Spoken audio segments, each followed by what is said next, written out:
Nelson Boyer. Miss Stagner, can you call the roll, or do I call the roll? I can do that. Thank you. Ms. Nichols? Here. To approve the agenda, motion to approve the agenda. Oh, I'm sorry. I thought you were calling the roll. Oh, that roll. Okay. Aye. And Mr. Beaulieu? Aye. Mr. Reifenberg? Not yet. Okay. All right. The agenda is approved. Okay. Next, I will ask for an approval of the minutes. I move to approve the amendments. Jeanette Nichols. The minutes, rather. I'll second. Nelson Boyer. Ms. Nichols, how do you vote to approve the minutes? Aye. Mr. Beaulieu? Aye. All right. Mr. Reifenberg? Yeah. Okay. The minutes are approved. Bill, you with us? There he is. All right. Mr. Reifenberg, can you hear us?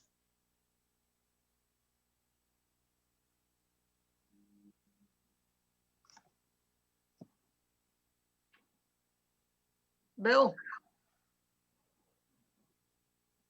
I'll text him. How about now? Okay. Can't see you face because of the tilt of your computer. I had my paperwork over the mute button. That was my There fault. you go. All right. Well, Ms. McKenna, I see we have plenty of updates. So if you want to start taking us through, that would be wonderful. Okay. Should we just start at the beginning? So the first policy is policy 3000. You can get that one open.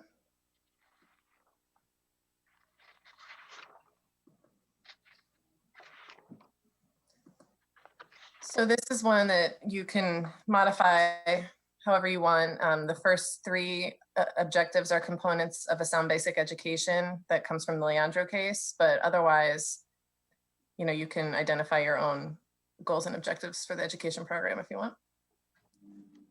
Okay. Did anybody have anything here?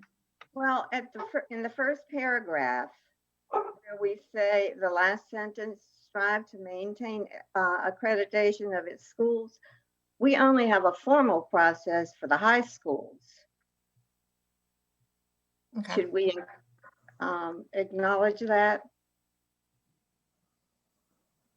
I know we certainly follow the state guidelines at all of our schools, but I don't know that we have any formal process for an outside evaluation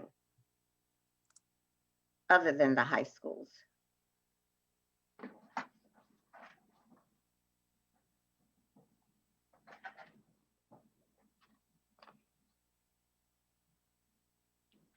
McKenna, can we fix that? Yeah, we can. You want to change it to maintain accreditation of its high schools instead of just schools?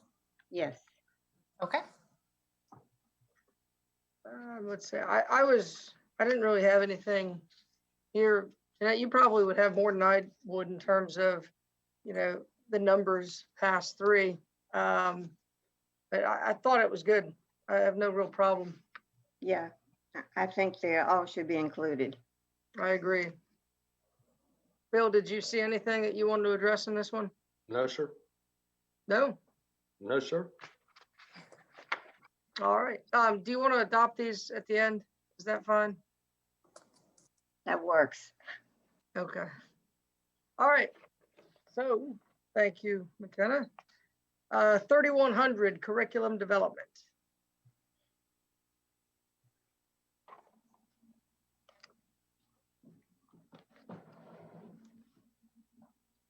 And did anybody have anything here? I did. I'm glad to see or designee for the sake of the superintendent. He would be a busy man. He didn't have a designee. under A, establish a curriculum committee. Do we Yeah. have such committee in place at this time? I've never heard of one. We do not. Neither have I. Dr. Faust?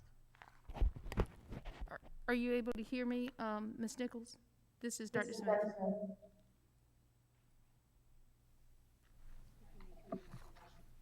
What do you say? Okay.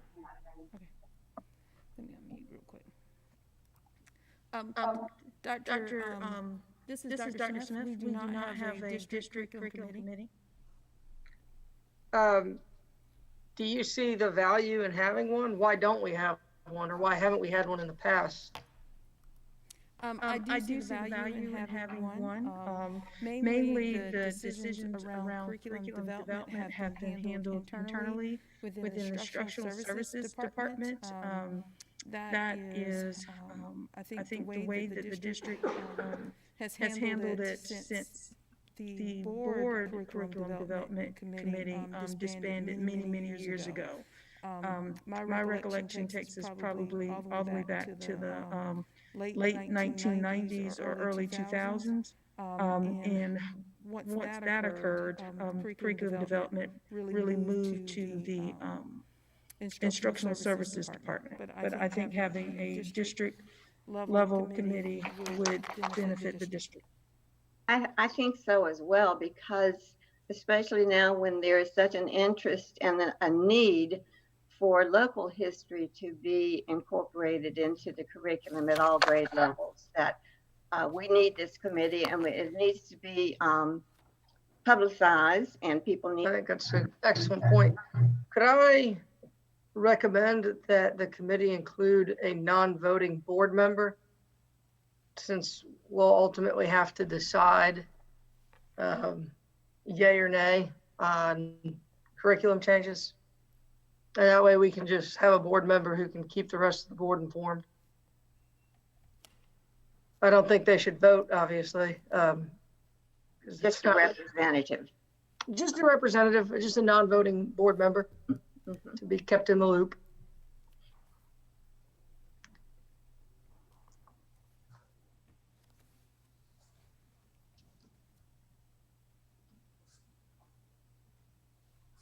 Dr. Smith, would you see that as problematic? I would not. Okay. Okay, I can add that in there, that there'll be a non-voting board member too. Okay. Thank you very much. Thank you for that, Jenna. That's a good question.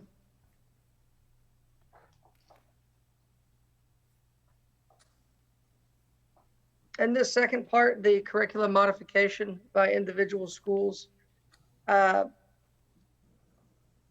was just curious, expanding or reducing the subject area or objectives on a school level, is that common?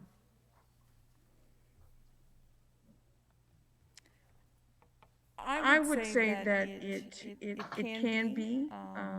We do want to provide principals with some flexibility, some level of autonomy, but we do want to maintain also the fidelity of the curriculum. So I think it would be really hard to capture in language of a policy how you could limit that without unduly over limiting it. So I think the language here works well, but it will just need to be nuanced across school districts. Across schools. Just in terms of expectations and whether or not outcomes are strong for a particular school, or whether there's a specific initiative. So I think that, again, there's the value in having the flexibility be written into the policy, but also the understanding in terms of district practices and procedures that this does not negate the fidelity and the quality of the curriculum as well. Excellent. Well, I agree with you, Jeanette. I think this should be publicized. At a board meeting, I think we should tell people that we're gonna have a curriculum committee. So when we do these for first reading, I'll pull that one and we can mention it. Okay, that sounds good. Thank you very much. Anybody else? Bill? Yes, sir. All right. Moving on. Dual enrollment.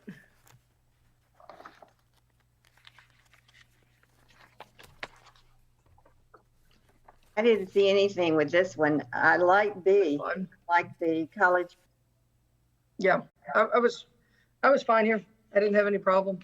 Straightforward.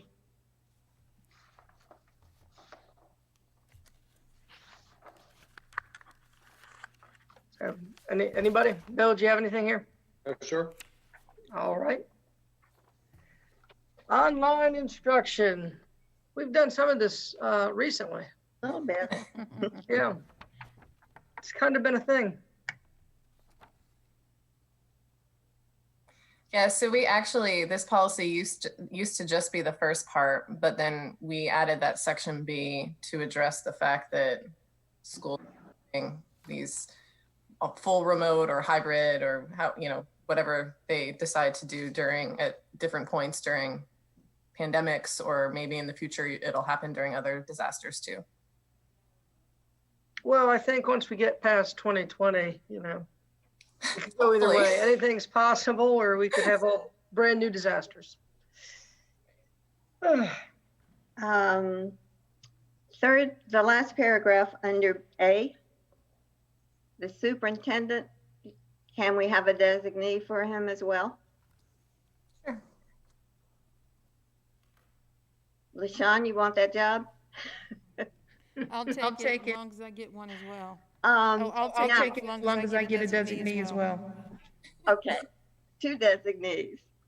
When we develop regulations or procedures, are they then entered into the handbook? And how do people know, how do our new people, especially get into the system, know about these regulations? How do they find them? Ms. Nichols, this is Deborah. My recommendation would be, and McKenna can jump in if this is not workable, but my recommendation would be that they are posted alongside the applicable policy on the board's online policy manual, so that if someone is looking at the policy, right below it would be the link to the regulation. And that way it's very easy for people to find, and that's the logical place to go look for it. That would be perfect. Now, I think there is a limit on how many regulations you can post, but I think it's a substantial number, so it shouldn't be a problem.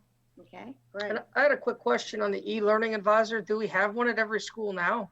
That was going to be my question as well. We do have e-learning advisors at all of our schools. Most often they are our assistant principals who enroll students in those courses along with the recommendations of counselors and the approval of parents. I do think it's also important to note here that we have limited our enrollment into NCVPS courses because of the cost. Each course costs us about $350 per student.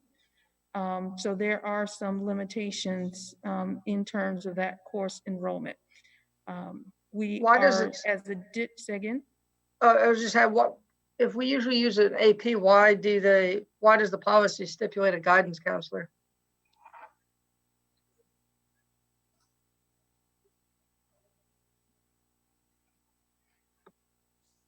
We have found that assistant principals, because of their role and it has worked better at schools. They do a lot with master scheduling. Yeah. This, of course, was not our original policy. I think it could be a guidance counselor in some situations, but currently it is most often assistant principals in our schools. But can we get rid of that language? The guidance counselor? The principal shall designate, I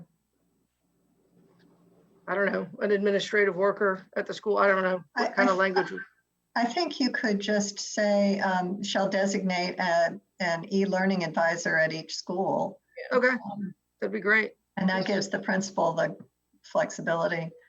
And if you don't mind, I had a question or maybe a comment in the second paragraph where it says enrollment in an online for credit course will count towards satisfying board requirements. And I will admit I don't know enough to know whether that needs to be whether there's some need to have that be an approved or eligible online for credit course, and who would determine whether it satisfies board requirements. I think that is language from a state board policy, but I have to check.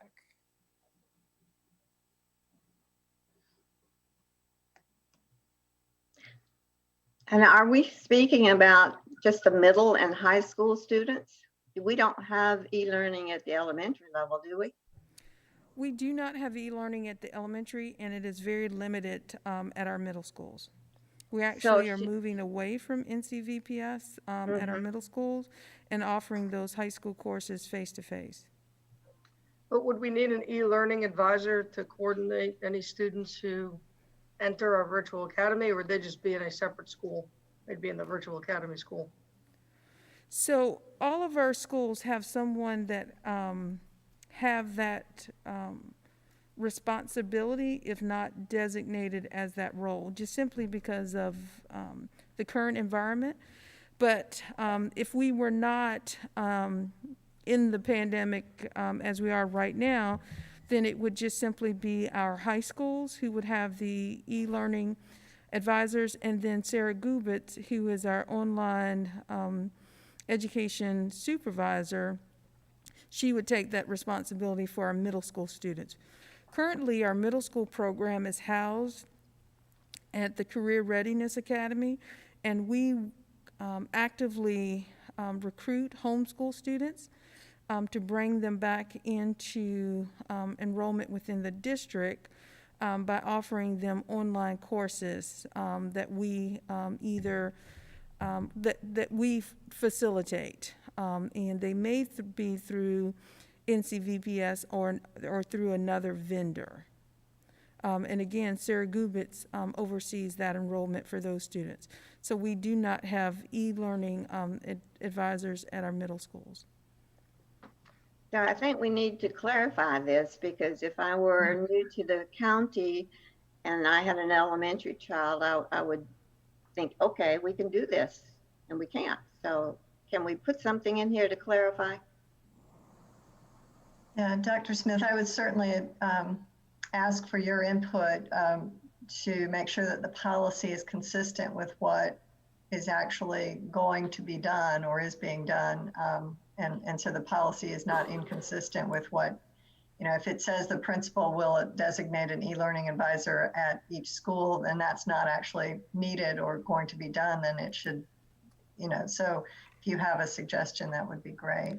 So I would say that the principal shall designate an e-learning advisor at each high school. I think that would bring clarity to the policy. And then from there, enrollments, all other enrollments will be handled by our online education supervisor, or the district's online education supervisor.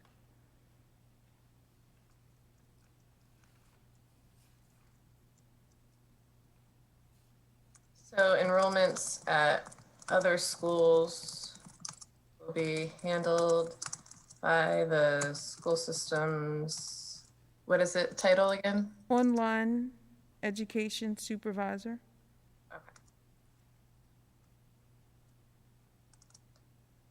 Okay.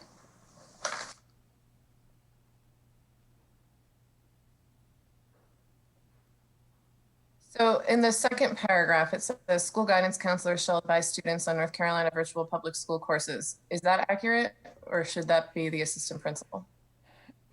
It is still the school guidance counselors that provide that information. That's the person that meets with families to have these conversations. It's just that the assistant principal is the one who does the enrollment. Okay.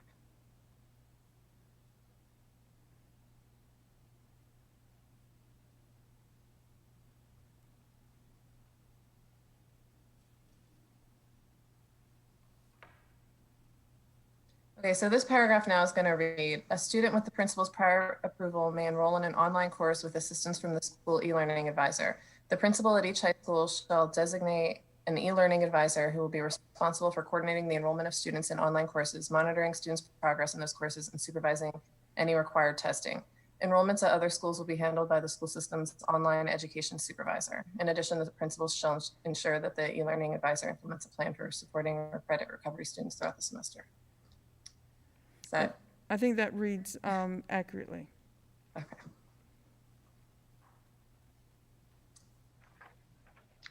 All right, anything else on this? Okay, is it gonna be the superintendent and designee, or designee rather, for the last paragraph under A? Yes, I added designee, or yeah, or designee. Okay. I'd recommend that also. Trying to help you out. Thank you. And again, the regulations are going to be available, posted, so that people don't have to remember all of this. Ms. Nichols, when you say regulations, are you speaking more specifically to procedures? I think so. When I'm Okay. looking at that last paragraph under A, develop regulations consistent with, well, what are these regulations? Where are they? Okay. Yes, we can make those available publicly. Okay.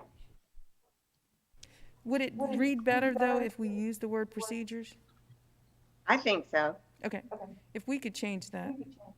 Okay.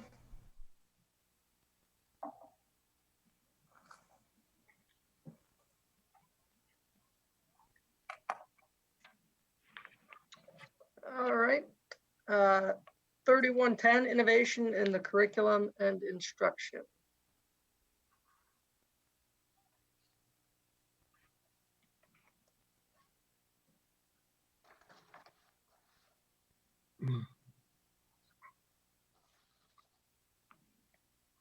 Anybody had anything?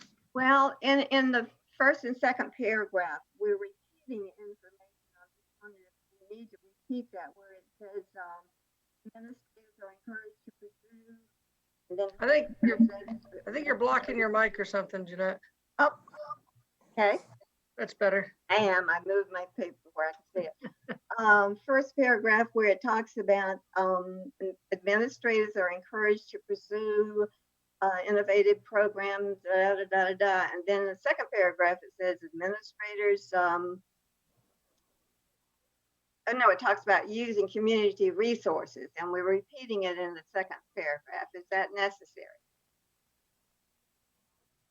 Take advantage of community resources. And then the second paragraph says to use community resources, including businesses. They've already said that. Is it necessary to repeat or not? You could probably get rid of it. Yeah, it seems a little redundant. If we can shorten any of these policies, it helps.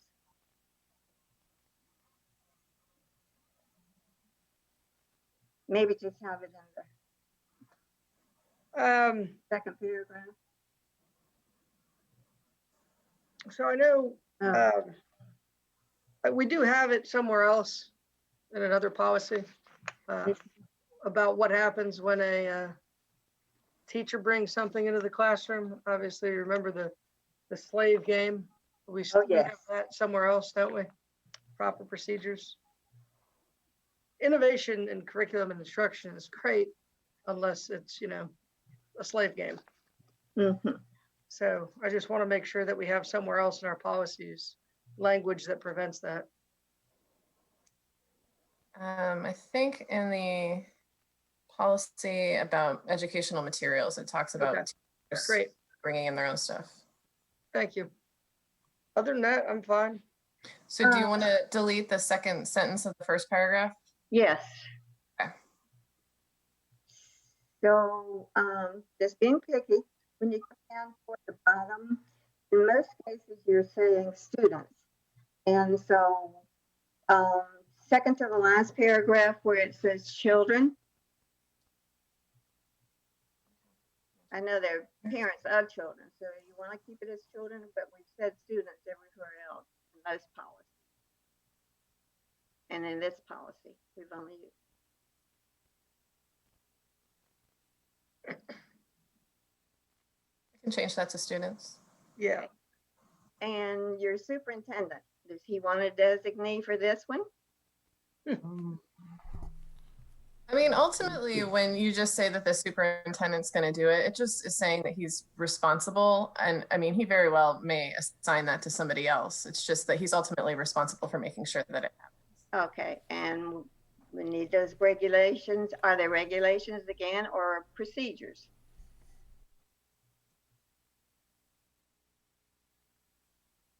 I can change everywhere in the manual that it says regulations. I can just change it to procedures if that's what you call them. That's fine.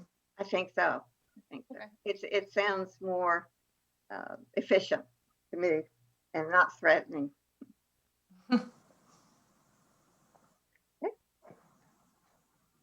All right. My take. Bill, anything here? I'm good. All right.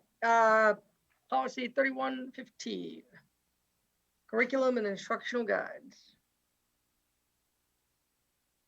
You say that this policy doesn't require board action and may be written as an administrative regulation, the 3100.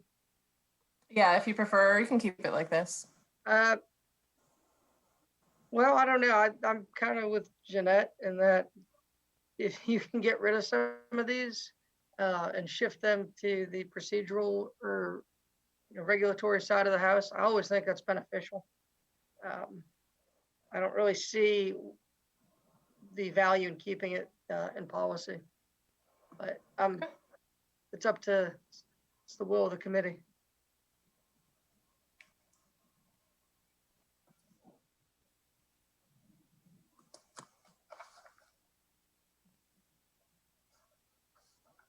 Jeanette, Bill, do y'all want to move this out? If we're, if we're just saying it twice, might as well get rid of it. LaShawn? I think that if it's moved more toward procedures, it would streamline the process. Yeah. Okay. Okay. Thank you. So 3115 will not be passed and will not come for first reading. And we'll note that it was removed. Yes. Okay. All right, 3120, lesson planning.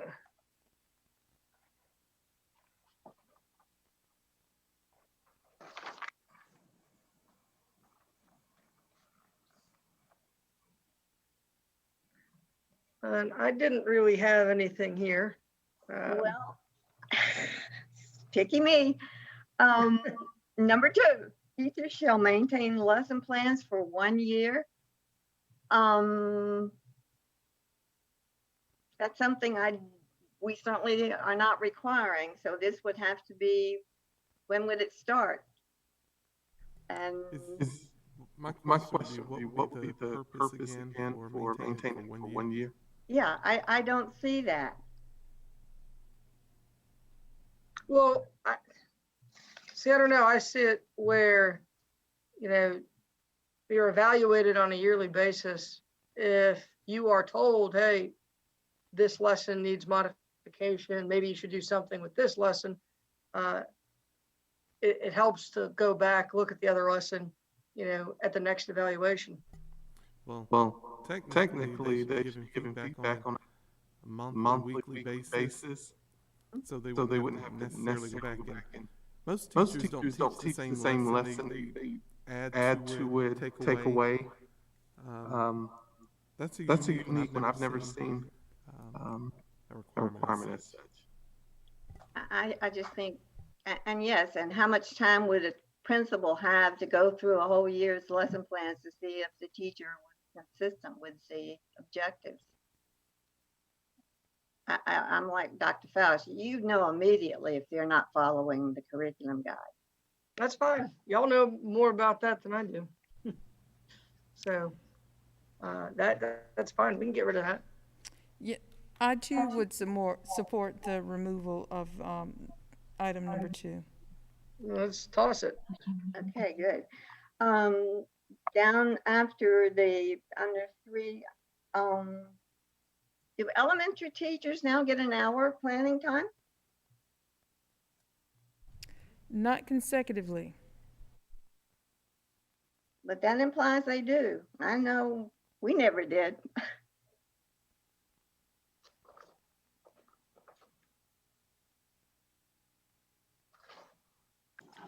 So again, I would certainly encourage Dr. Faust and Dr. Smith to weigh in with anything in any of these educational policies that's not appropriate or not recommended.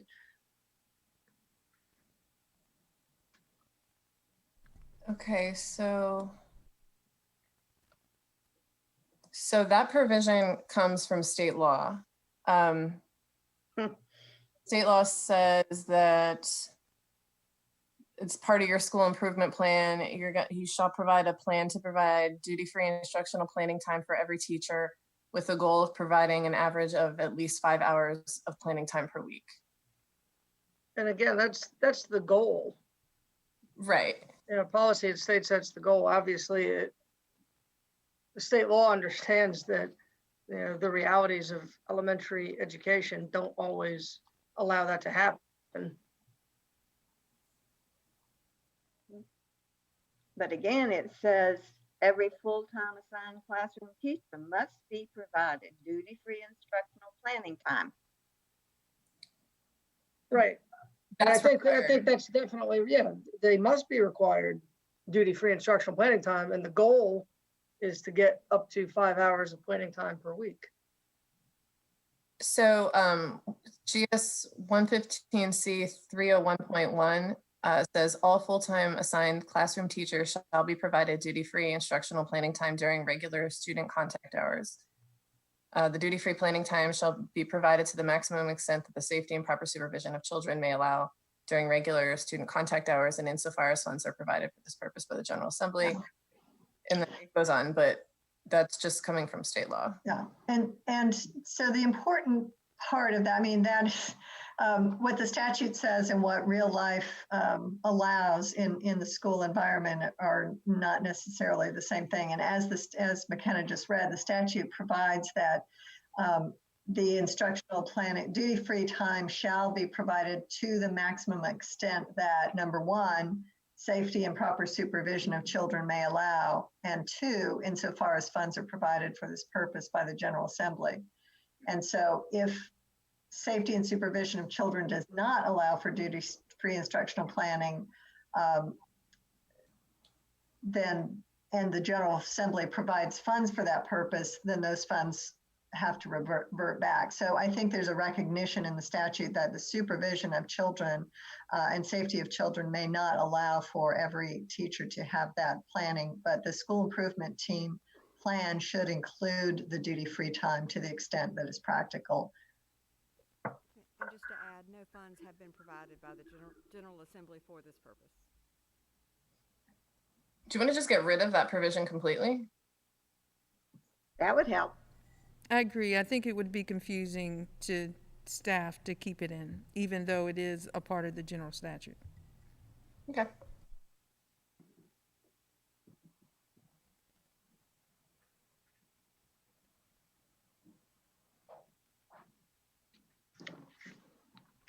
It does need to be part of the school improvement plan, though.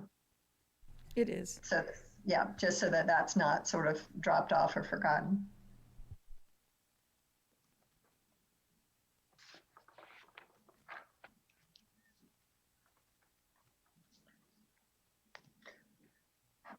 All right. Anything else on that one? No. Okey doke. 3130, grouping for instruction, an optional policy that may be modified to express the board's philosophy about heterogeneous or homogeneous grouping. Cool. Jeanette? I have nothing. I agree with it. I'm good. I also agree. Dr. Faust, Dr. Smith, anything? No, I was just very pleased to see the policy. Yes, it's I agree. policy. I absolutely agree. And this is one that needs to be brought to the attention of everyone. Absolutely. Yeah, I think we need to have that pulled to discuss for first reading as well.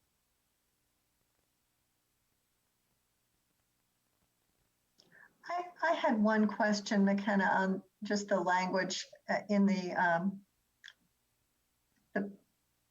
let's see, 1, 2, 3, the third paragraph or the second full paragraph after the numbering, and the third sentence that starts with thus the principal may solicit recommendations from teachers and review requests by parents considering homogeneous grouping.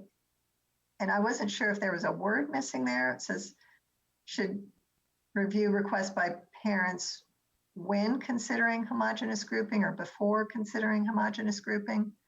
Or am I just reading that sentence wrong? That's the principal may solicit recommendation. Yeah, you're right. I think, yeah, it probably should be when considering. Or, yeah, when considering? I didn't know if it should be when or before considering. I mean, it was talking about the principal making that Right. decision. If considering?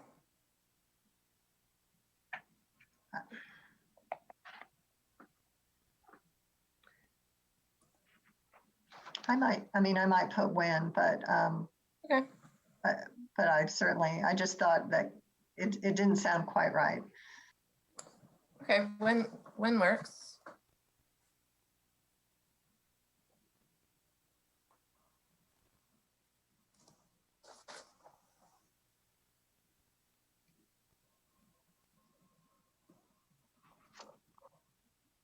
Anything else on that one?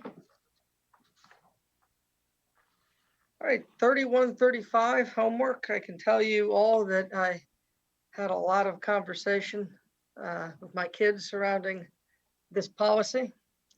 They obviously want to see some more limitations placed on homework, but I had no problem with it.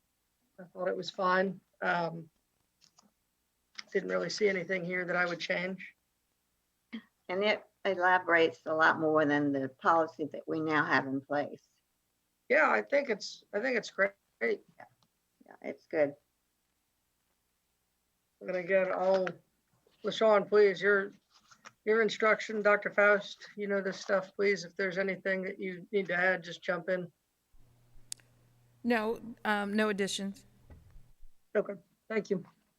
Bill? Yes, sir. All right. 3135, good for first reading.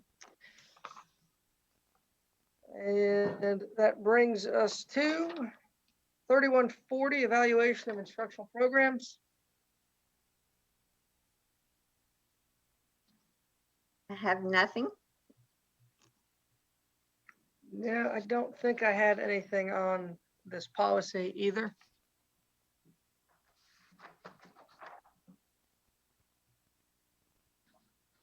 And I didn't want to pull it or anything. Okay.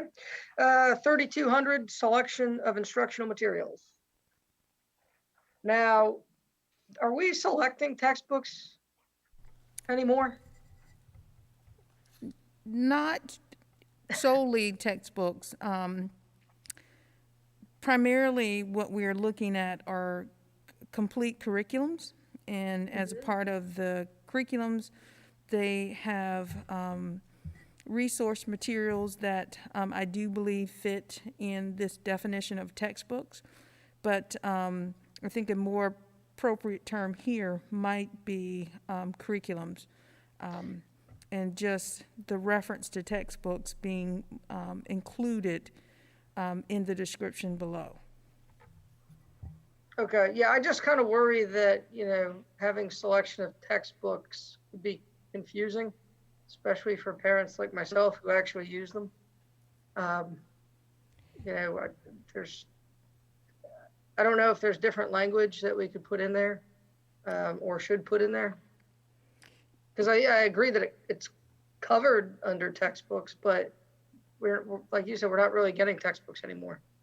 So And the here- first sentence where it says textbooks are systematically organized materials comprehensive enough to cover the primary objectives outlined in the current statewide instructional standards, that really is not the reality in most cases. But then the Right. second sentence where it says formats for textbooks may be print, non-print, or digital media, that is true. So could we just get rid of the first sentence? And change selection of textbooks to selection of curriculum material? I think that would be appropriate. Now, Yeah, the that's state fine. does still go through a textbook approval process, and I think that's because it's in, it's required as a part of their general statutes. But again, districts and the districts that we work closely with in the large district consortium, they're not selecting textbooks as a part of that process. Okay. Is that acceptable? Sure. So, Deborah, do you have any concerns about that language?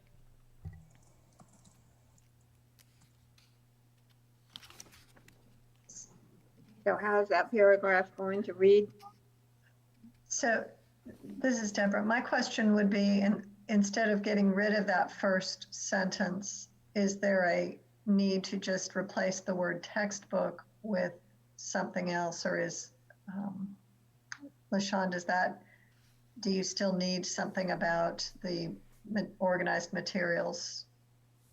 Well, I think if we replaced textbooks with the word curriculum, and of course, curriculum is a word that can be defined many ways, but here we're using the definition where it is inclusive of the standards and the materials, and as well as the pacing, then I think it would work.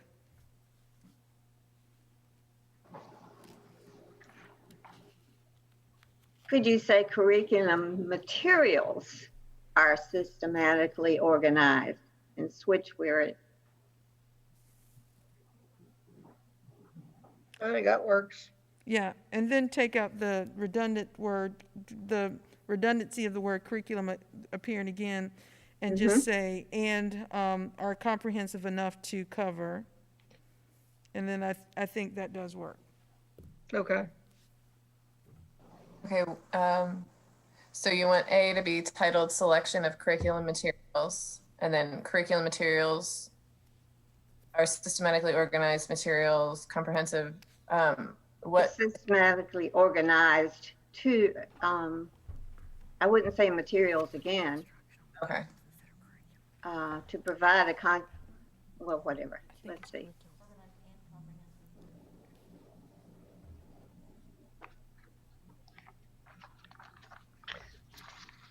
are systematically organized and comprehensive enough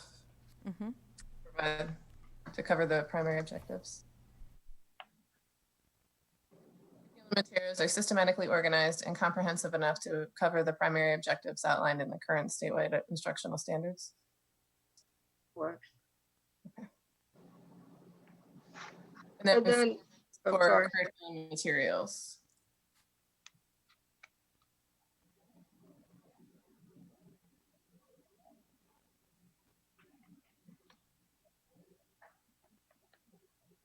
And then state-approved textbooks will be used as the primary means to help students Yeah, meet that the goals and objectives of the current statewide instructional standards unless the board approves alternative materials. But we're not approving alternative materials they're being implemented. It would take us, all we would do is prove, if we're not using textbooks, all we would be doing is approving alternative materials. So can we change that to say something like unless the superintendent or designee determines that there's a, I don't know, better course. Well, textbooks then are not the primary means. Right, exactly. Could But they we would just have to delete that be if we sentence? don't, yeah, that'd be fine. That would be then in fine, I think. And then in the next sentence, I think we should revert back to the district curriculum committee. Good. Hmm? Okay, so delete that whole first sentence I in think so. paragraph 2. Yeah.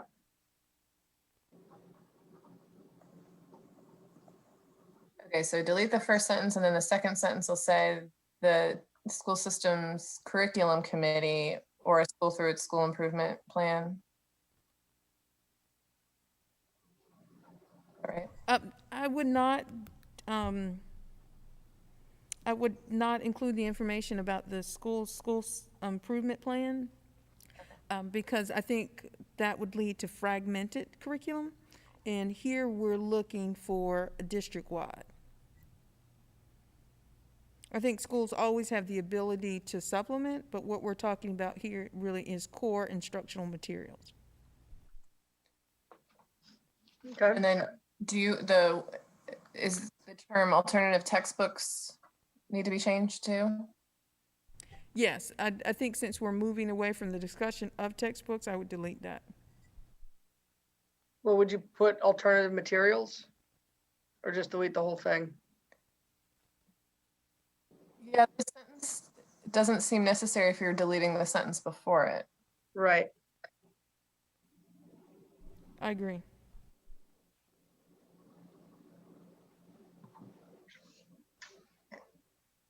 Well, then it sounds like that whole second paragraph is not necessary. I was gonna say. I agree. I think there's only 3 words left. Yeah. Okay. Good. So just keep the first paragraph in A then. Yes. Okay.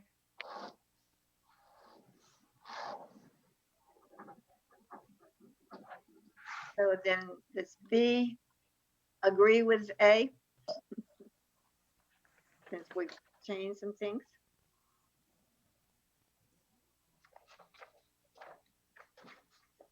Yeah, once we're off of the word textbooks, I didn't really have issues.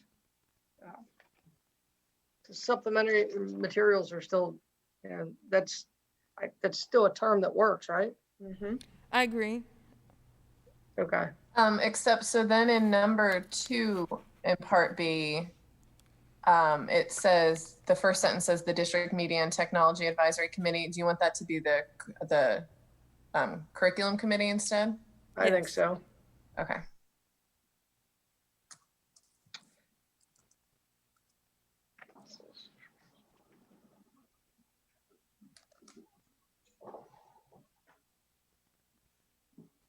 So now we're talking about the school committee. Different from the district committee. Mhm. Yes, and I think it's appropriate because we're talking about supplementary materials here and not core. Okay.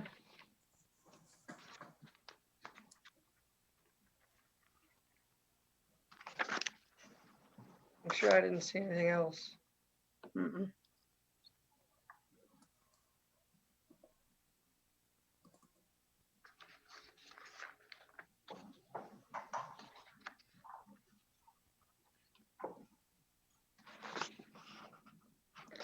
Let's see.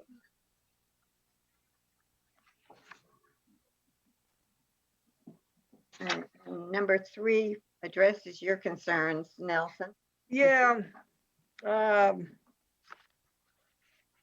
Does it need to be more clear in what exactly the guidelines will be, rather than just leaving it up to principals?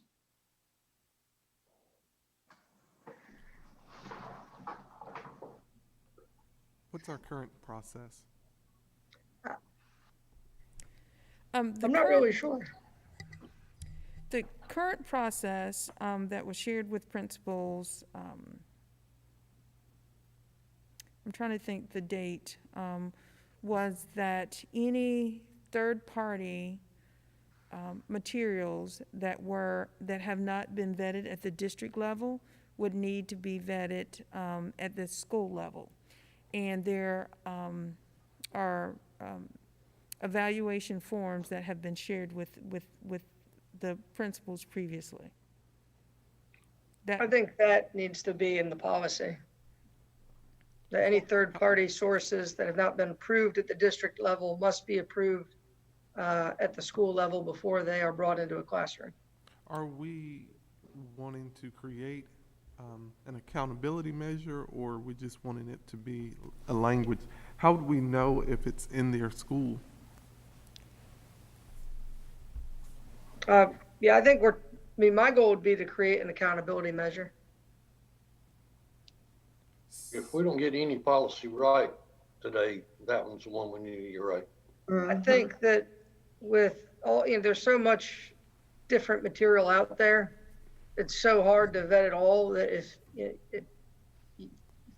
it's just, I feel like it's problematic to bring in materials that haven't been approved by somebody. Well, the only thing I would add to that, our teachers are professionals. They are highly trained. I think we have to, and I know, the driver in this was the incident that occurred at Coddington. And just as a point of reference, it actually occurred in my child's classroom. And I think that was just extremely poor judgment on the part of those teachers. But I do have some concerns that if we micromanage our teachers to the point of having to assess and evaluate everything that they bring into their classrooms, one, it's going to really create a bottleneck. And I think it unfortunately sends the message that we don't trust them as highly trained professionals that can make instructional decisions. I think there are probably some source materials that we could ban. The slavery game that we're referencing was sourced out of Teachers Pay Teachers. I think we could work on some procedures where we would ban certain resources like that and make statements, resources and related type of resources. But I would have some worries that, a high school principal that has 150 teachers, if a teacher wants to bring something in that he or she has created or that they've sourced from, U.S. Department of Government website or something that they've never used in their classroom before, that it would have to go through an approval process, I think that would be hugely cumbersome and would really send the wrong message to our teachers. I think that's an excellent point, and I don't want to overreact to one incident or by any means stifle creativity and innovation in the classroom. I think, do you think this is sufficient to create an accountability measure? Because that's really all I'm after. Well, what I would suggest is for when they're using a supplementary material, that they go back up to, does it meet the needs? I think in the other policy it talked about the specifics. How are they able to justify that it's using that versus going out to a Teachers Pay Teachers or Pinterest or something? We just want to make sure that the students are getting and teachers are getting something that provides solid instruction. Without bias. Right, right. Well, and Dr. Faust, I very much agree with you. I think we could offer to teachers a document that they could use as a self-assessment. Good. But it wouldn't have to go any further than that. It wouldn't have to go to an administrator, but they would have a document that they would use to self-assess the material, looking for bias, looking for stereotypes, and something that, you know, might be racially insensitive, and that would serve as the way that the material would be vetted. And then if there was a complaint and the teacher is not able to produce that document, then that in and of itself launches the accountability. Thank you. I think that's a great idea. And I appreciate your thoughts. I don't think you should make policy based off of one bad incident. So I'm not trying to do that. And I agree that these people are professionals and they can, you know, with that Well, metric, I think that's fine. It wasn't just that one accident. We had another accident at Rolling Grace. Mm-hmm. And, you know, the teachers, I think if they've got something they're bringing in and they are not sure, that they can go to the office and ask the principal. Not make them, but, you know, to cover themselves, but God knows we don't need that to happen again. And I agree completely, Mr. Ravenbach, and I think that in either one of those incidences, if the teachers had gone through, excuse me, the self-check that we have put in place, that both of them would have realized very quickly the inappropriateness of the materials that they were using. I agree. Well, We just got to make sure they do that. can we add that in there somehow in that number 3, LaShawn, to indicate to the teachers that a checklist is provided to ensure? We're protecting the teachers. I mean, we're looking out for them, basically. Absolutely. Mm. Yes, I can find the name of the document and then provide that to you, McKenna, if that would work. Sure.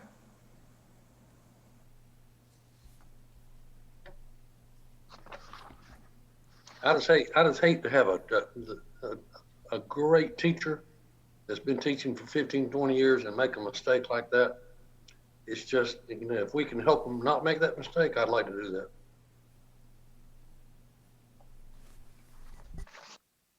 Well, in today's world, you just don't know. I know. See, that's why you guys are here, to keep us from screwing everything up. That's right.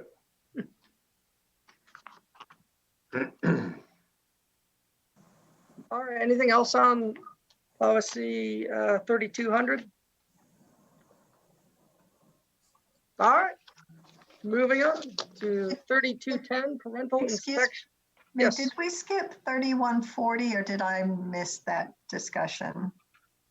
I think we were fine with 3140. Okay. I didn't have anything in my notes and we jumped right. So Yeah, I don't, nobody had any discussion on it. change. Okay, thank you. Sure.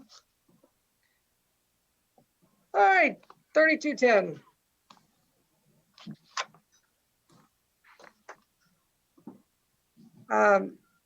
I didn't have much here. Parents may submit an objection in writing. I've always thought that can be cumbersome.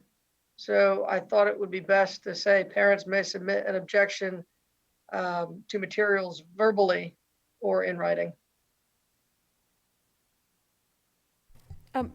My concerns about the verbal objection is that it might change over time if it's not documented in writing.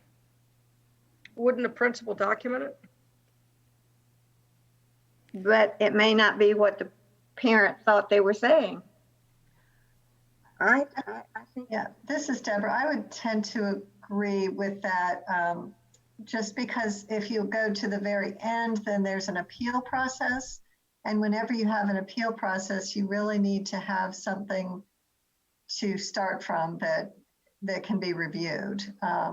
And so there's nothing that prevents a parent from talking to the principal about concerns. But if it rises to the level of a formal objection, I do think that should be in writing. And then I did have a question, McKenna maybe can answer this. I'm not aware of an appeal of right to the Board of Education. And I wondered, is that something that's set out and required by a statute, or that just a creation of an appeal right?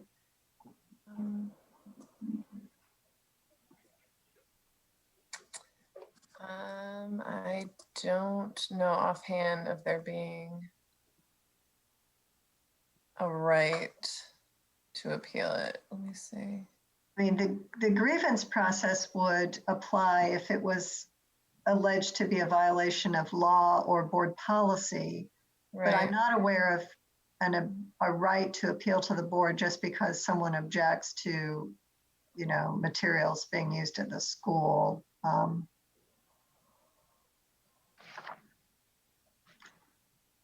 And maybe that's addressed by being set out in the previous paragraph about constitutional rights.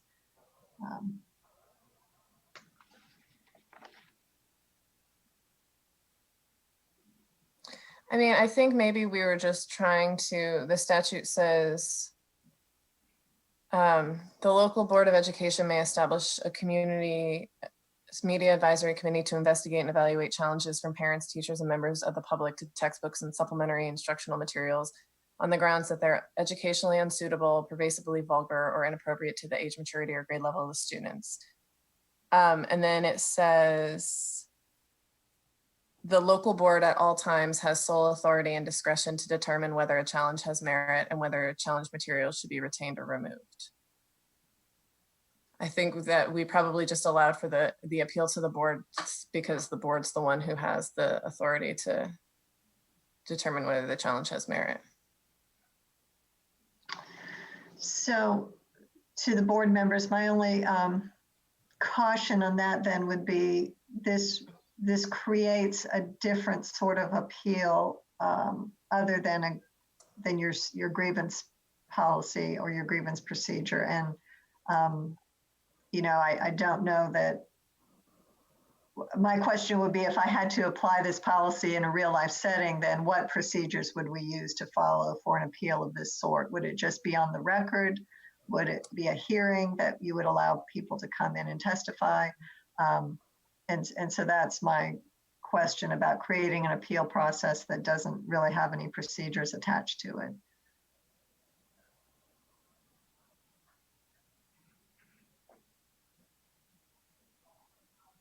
But surely there has to be some mechanism. I mean, if people believe that their child's material is inappropriate for the age, wouldn't there have to be some mechanism for them to remedy that? Well, and so I think that certainly you've set up, this policy sets up an appeal process. The question is, if it's appealed to the board, then, would it be under a different set of procedures? Would it be under your general grievance policy? And that might be something that you could add. The decision of the district media appeals committee may be appealed to the board pursuant to the grievance policy or something, just to make it clear how it gets to the board and how it's handled. Wouldn't it almost have to be handled in open session? I don't see any mechanism for a closed session here. Couldn't we just handle it as a board in open session?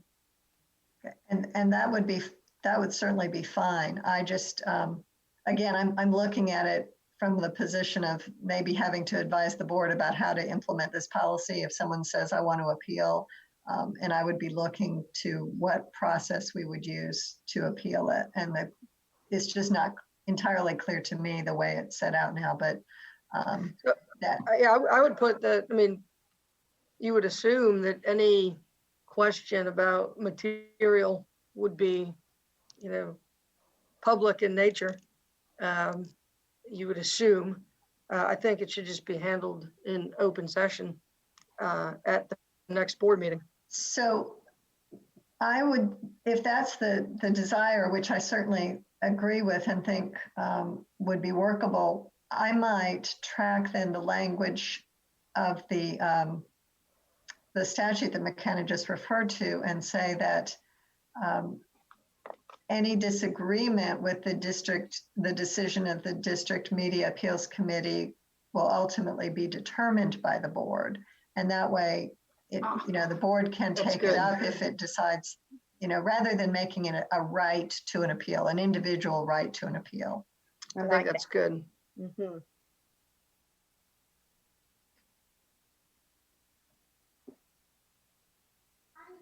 Okay, so any disagreement with the decision of the committee will be, okay, how do you want that?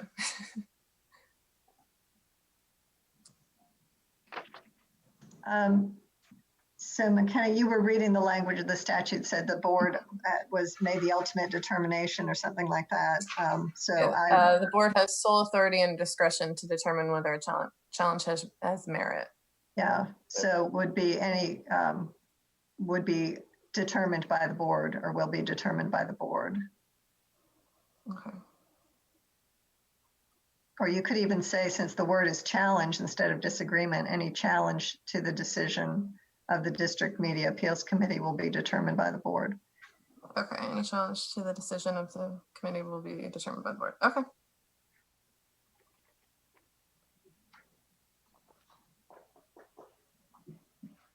So we'll do that instead of sending them to the grievance policy.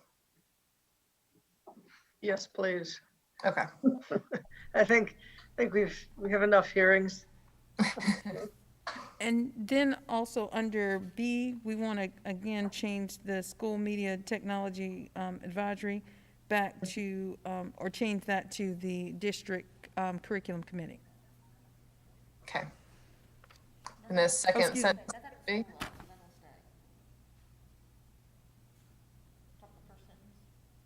Oh, I apologize. No, that one will stay because that is at the school level. I apologize. Okay. Curriculum level committee at the district.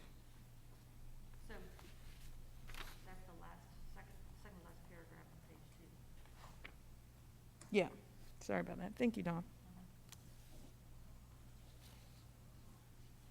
Okay, so are all the committee references correct, or does something need to change? So on the second page, second paragraph, the District Media Appeals Committee should read the District Curriculum Committee. Yes. Okay.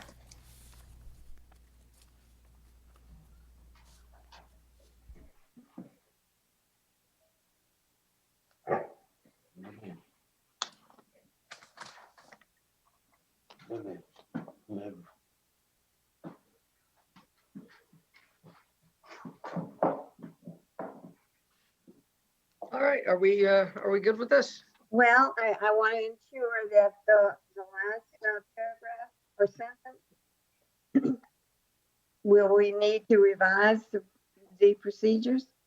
Add to them? Where are they going to be placed? Because this is important. We will review our current procedures and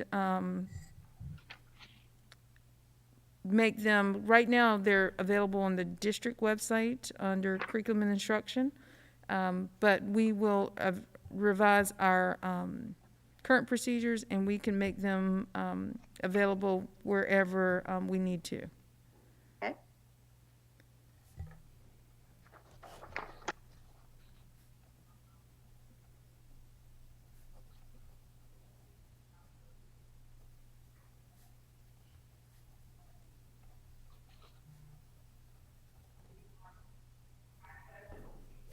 All right, 3220, technology in the educational program.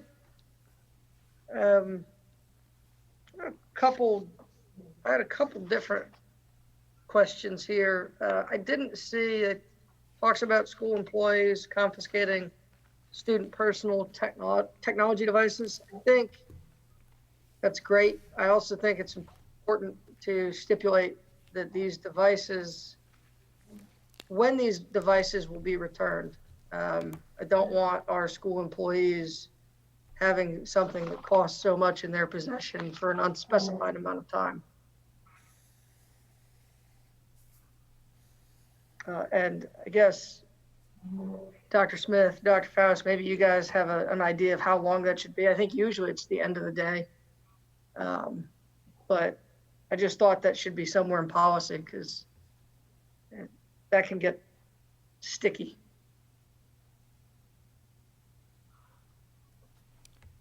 So ask the question again.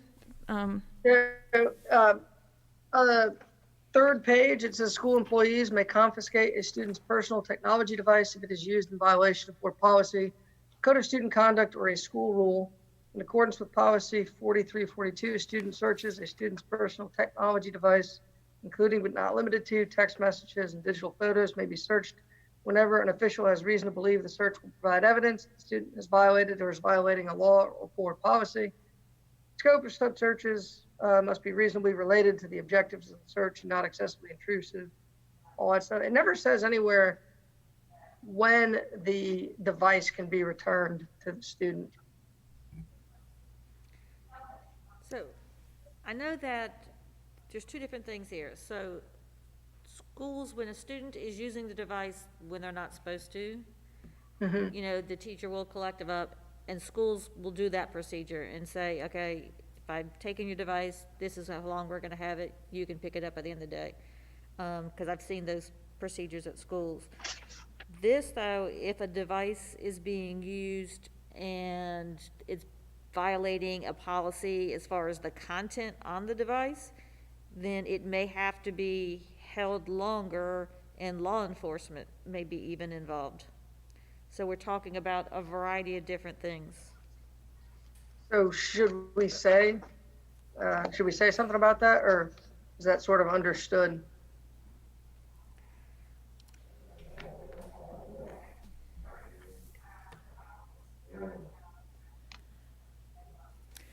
I think you could add a sentence that would indicate either at the end of the instructional period and/or school day unless law enforcement is involved. Excellent. Excellent. And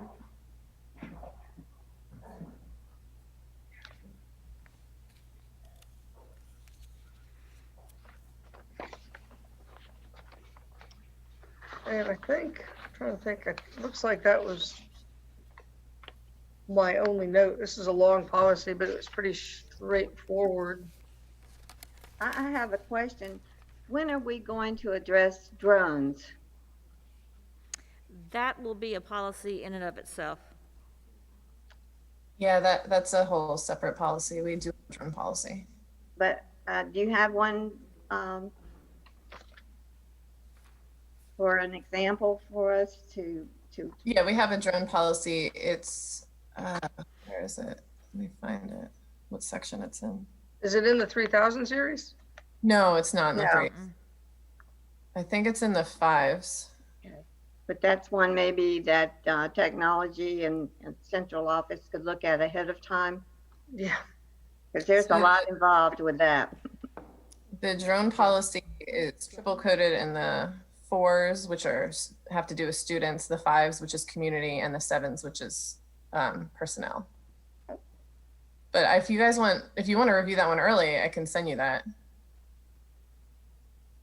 We have not had an issue, but you just never know from day to day what's going to crop up or fly over. True. Did anybody else, Bill, did you have anything on this? No, sir. Did you have anything on this?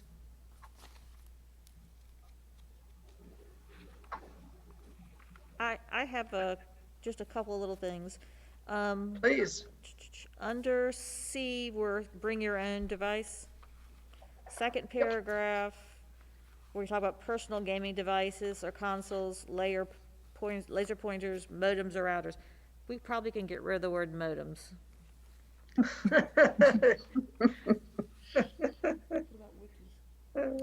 Thank you. And then under section D, where we talk about electronic communication and other collaborative tools, wikis can be removed. Can we get rid of bring your own device in school district purchases the device that provides or can someone tell me why we chose bring your own device? We implemented bring your own device just because, and this was years ago, the lack of devices that the district has been able to afford for the students.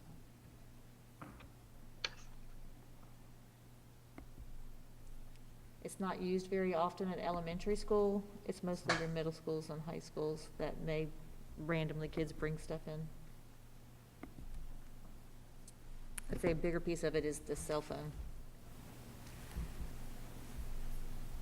So is the device the cell phone, or are we talking about laptop?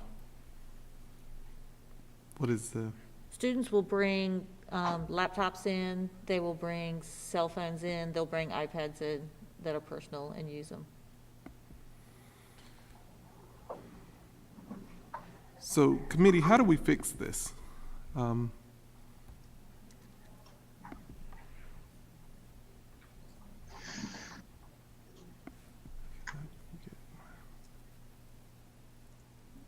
What are you looking to fix? The bring your own device. This is where we fall short, and I'm Well, not I would say sure. the policy is still necessary just because the students are going to use their cell phones a lot, because it says along with their school system assigned devices. Even if we assign them devices, wouldn't we still need the policy? So I'm more so on the concern of the bring your own device. I don't think that's for a school district. If we don't have the devices, then why did we go to a computer format?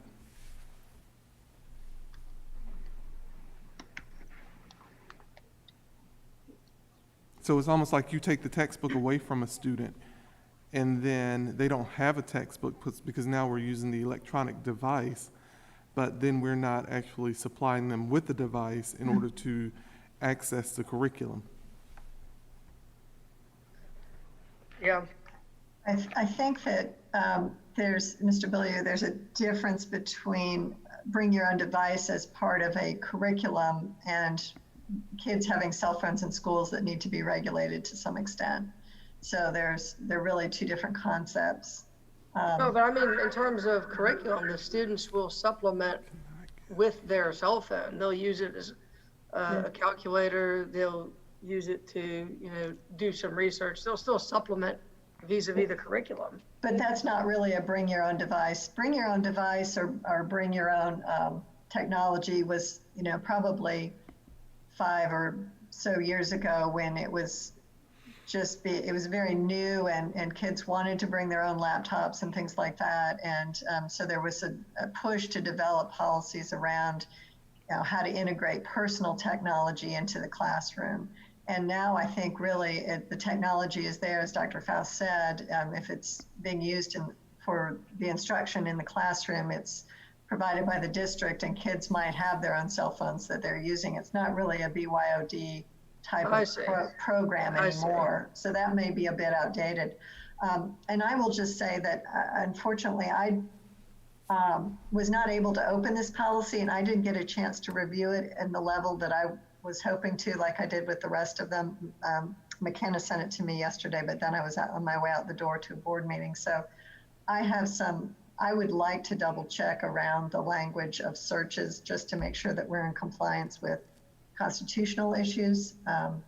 Doesn't mean that we can't move forward with this policy if that's desired, but I would like to at least have a chance to look at it before giving my final okay. Well, can we pull this since there are some concerns about it? And then Dr. Faust can give us more insight on how he would like for us to approach personal devices. Absolutely. And the other thing is, do we have enough money to buy devices for everybody?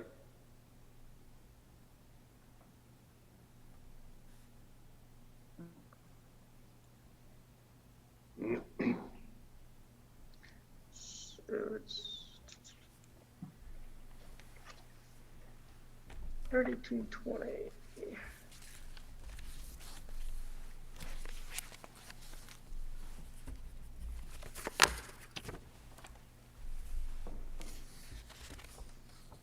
So to your concern about the cell phones, that actually, students bringing their cell phones, that's addressed separately. I mean, it would be, I mean, it's included here, but if you don't have a bring your own device initiative going on because you provide enough laptops for everybody that they're not bringing their own.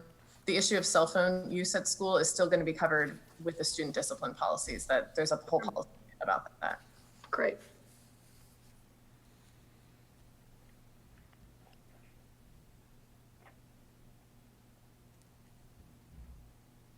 All right, so we're going to pull this.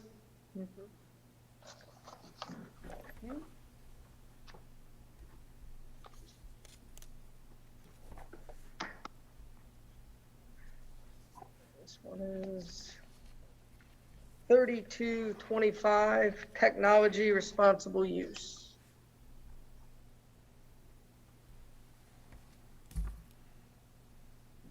Right.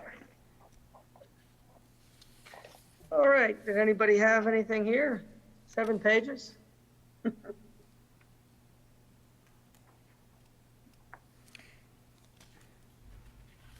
So I did have a couple of questions. I'll just start at the paragraph A, the very bottom, or the first page, the very last paragraph under A. I was wondering whether, and maybe Dawn can answer this, there's any sort of, it talks about monitoring systems to monitor and detect inappropriate use. Is there any sort of tracking device also for the device itself in case it's lost or stolen? No. No. Because we have been under the impression that tracking devices when they're at home, you know, that was an issue. Well, that was my concern, so I just wanted to double check since we were on there. Yeah, so we do have, like, our iPads, when we put them in lost mode, when somebody tells us it is lost or stolen, we are able to, once it's in that mode, look to see where it is, but only when it's in that mode. Okay.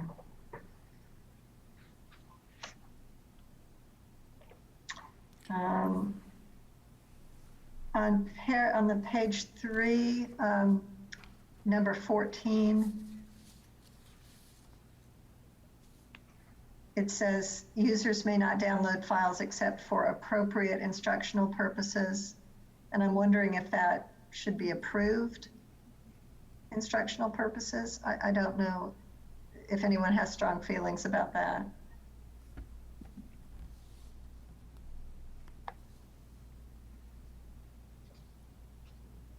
Yeah, I think that's fine. I don't see a problem with that. I think that's a fine change. On page 4, number 23, talks about views may be expressed on the internet as representing the view of the school system only with the prior approval of the superintendent or designee. And again, maybe, I don't know if Anne has any input into this. I don't know if there's a process for getting that prior approval.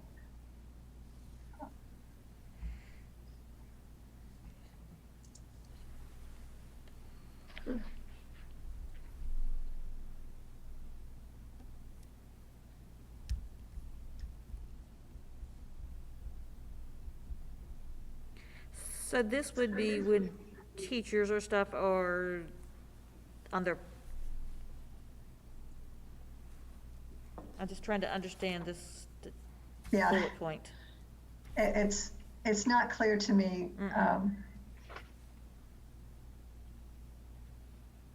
I think when you have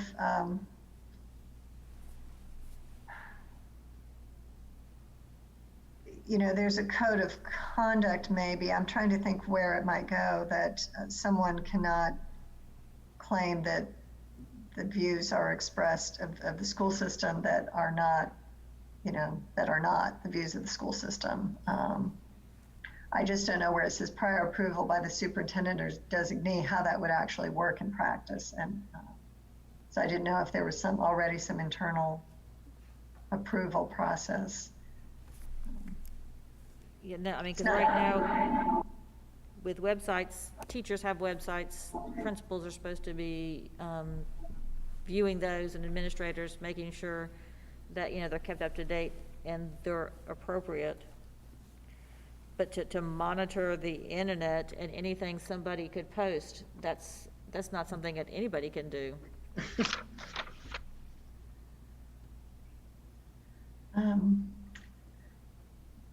So we might want to think about whether that is if someone were to falsely represent the views of the school system on a personal website or using school district resources, what would be the recourse? Would you treat that as a violation of a code of conduct, whether it's an employee or a student? I just think that deserves some thought. Then at the top of the next page, there are a couple of things here. The top paragraph says the parent and student must consent to the student's independent access to the internet and to monitoring. I don't know if you have a current form for that. I'm happy to work with technology to develop a form. I looked online and didn't see one right offhand. I've worked on those kinds of forms before. We do have a form, but I'd be more than, to get your input on what we've done. Yeah.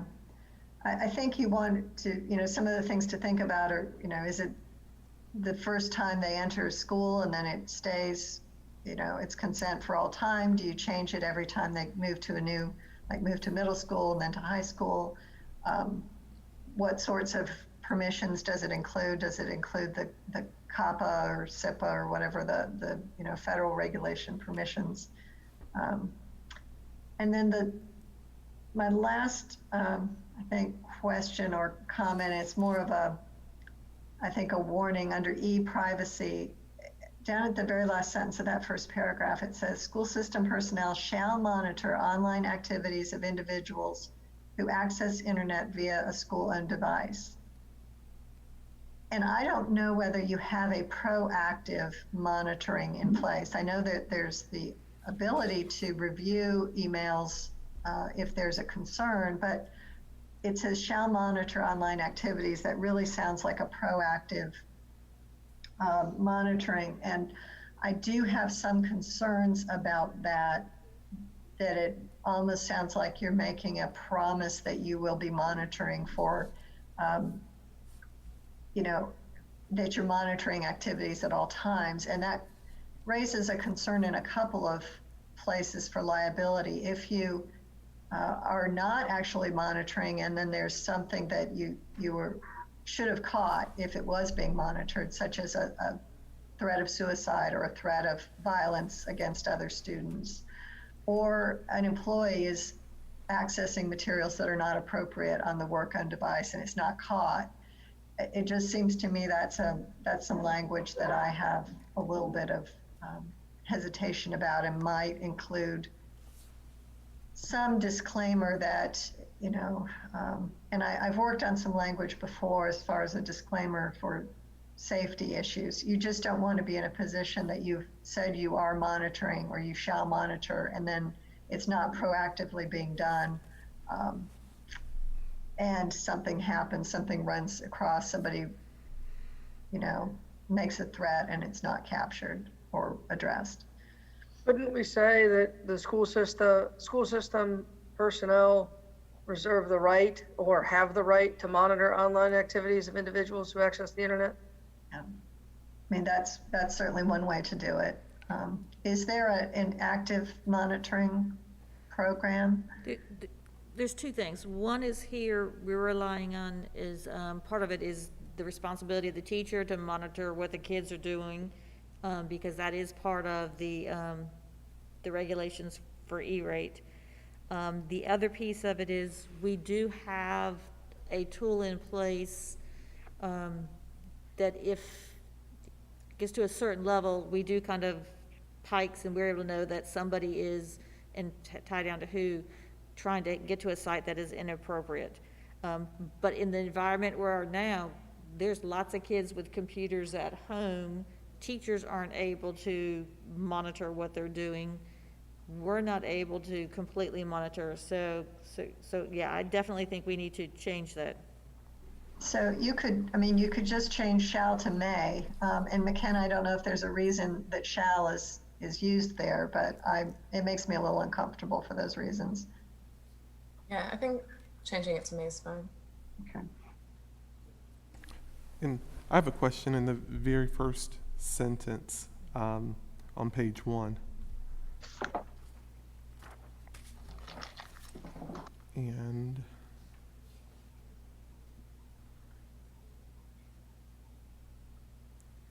I think it's, I'm sorry, it's under A, that very first sentence where it says, is a privilege not a right? So if we don't provide technology and we are offering remote learning, then what would be our other avenue of learning or providing instruction? That's a good point. Yep. Yeah, I don't see how we can say it's a privilege, not a right, while we're performing remote learning. I mean, even when we're not, I mean, Right, 'cause you don't take a kid's evolved. pencil away from them because they've written something inappropriate, but Right. then we've got, we're saying here, we can take their computer from. Yes, I'm perfectly So fine I with think we need striking to that. strike that. Just get rid of Strike it? that, That's, yeah. that paragraph, there's some things others in there that individual users of the school systems, technology resources are responsible for their behavior and communications when using these resources. Responsible use of the system, technological resources, ethical, I mean, I get that. Each user.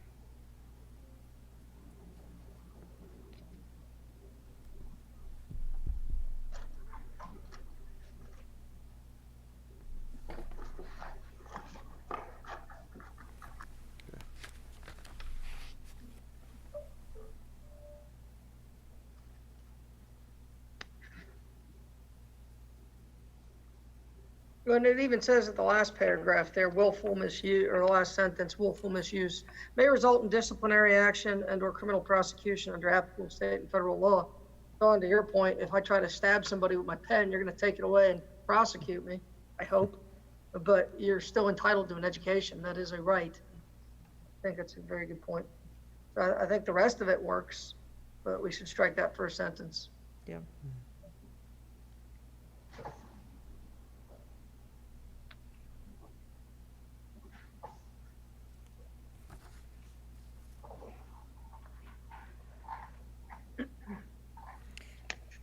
And then if we are discussing, we pulled policy 3220 because of the BYOD.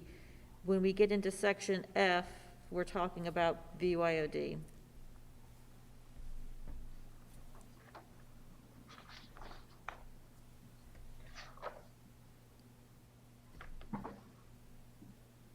So I'm fine pulling this as well for the same reason. I agree. There's so many details that we need to look at very carefully before we bring this forward. I'm in full agreement. Having more time to review it and give input to Dawn and to Dr. Yeah, because I also had a question about number 3 under G, what are volunteers? Okay.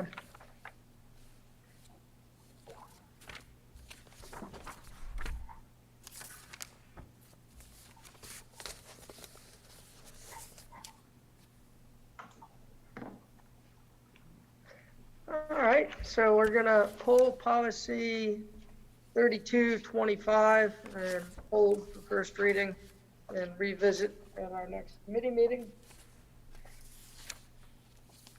Now, that brings us to internet safety, 3226.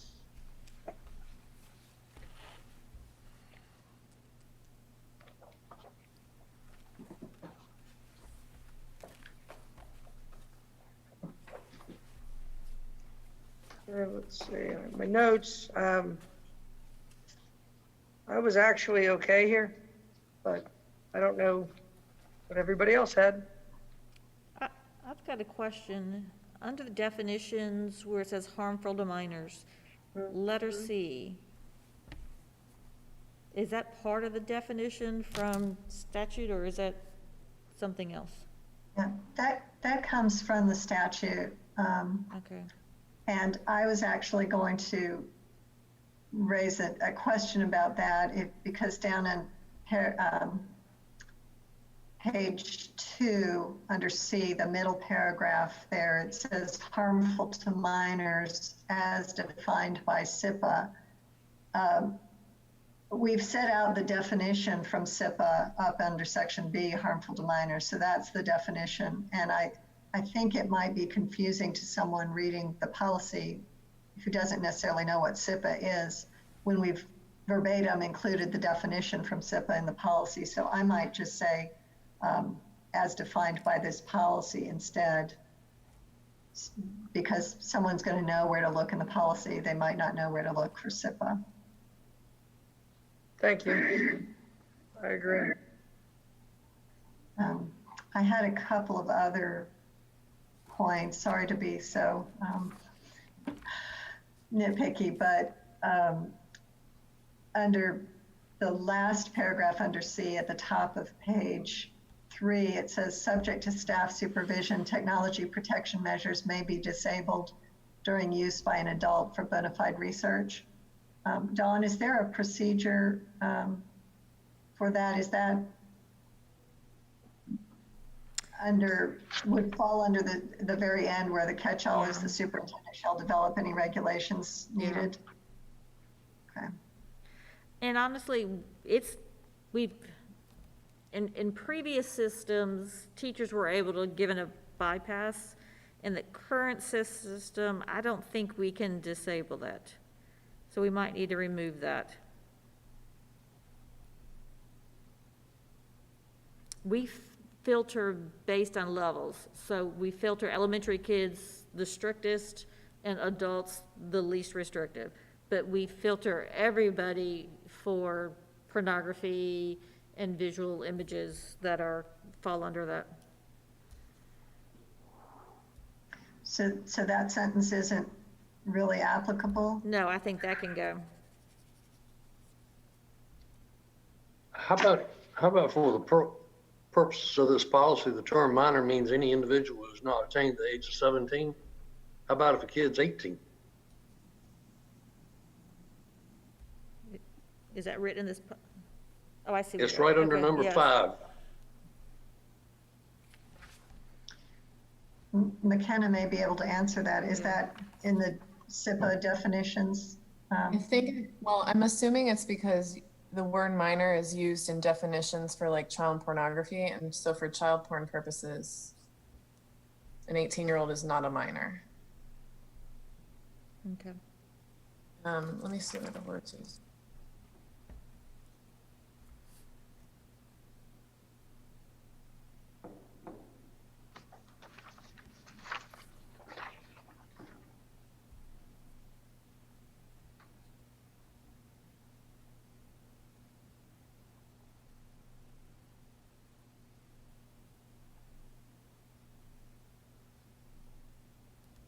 Yeah, the definition of minor comes from SIPA.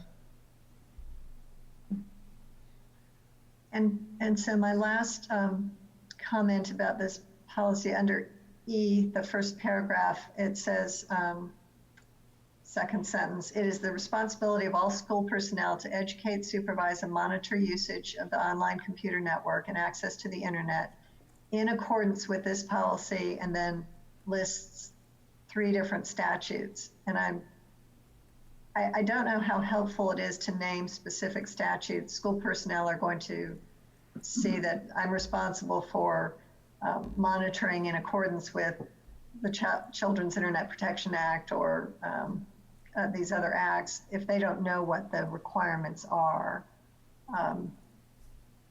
And I don't know if we could set out those requirements in the policy or just say in accordance with this policy and applicable law. If I was a teacher and feeling responsible to implement the monitoring according to these laws, I don't know that I'd know where to go look for those requirements.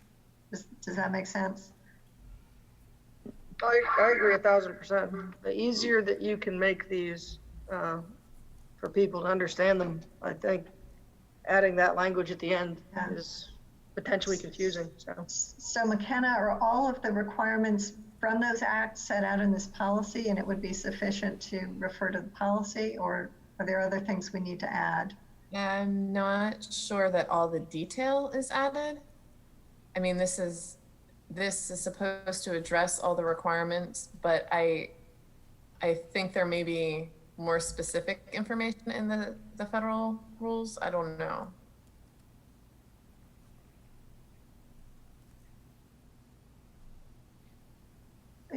My assumption is that, you know, the responsible school personnel are trained on what to look for and what to monitor, and that training would include, you know, the requirements of these statutes. And so, again, I just think we should make it easy and clear for school personnel to know what their responsibilities are.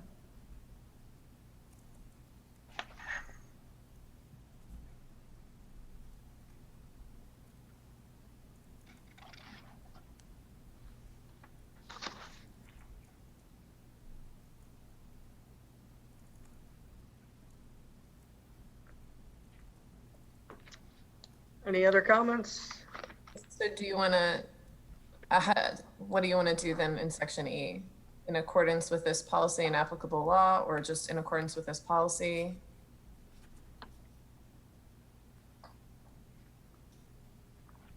I would be fine to say in accordance with this policy. And then, you know, it's really the responsibility of the district to ensure that teachers and other supervisory staff are trained to know what the monitoring is going to require. So,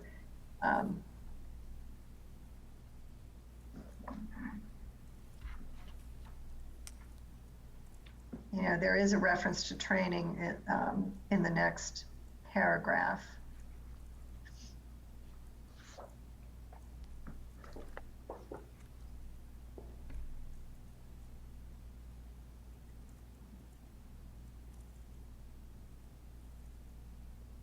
Yeah, I'm fine with that, but.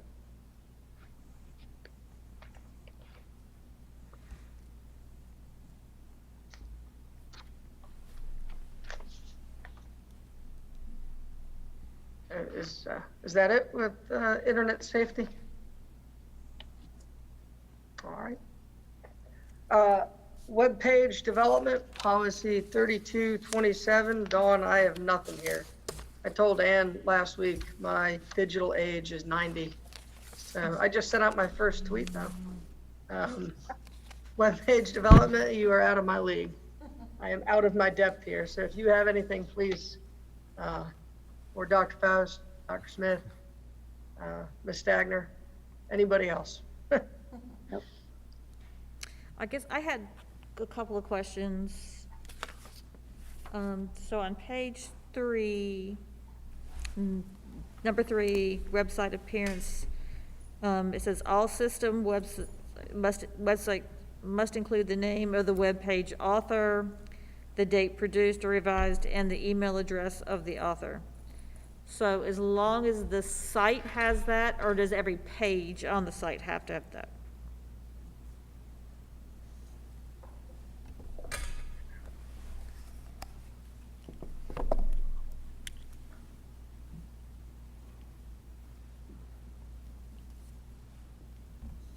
What's the current practice, unless that's a requirement, a statutory requirement that I'm not familiar with? McKenna may be able to answer that, but it's, I think that's something that you could determine for the district. Yeah, I mean, typically each site has the webmaster email or an email, but I won't say every page on the site has it.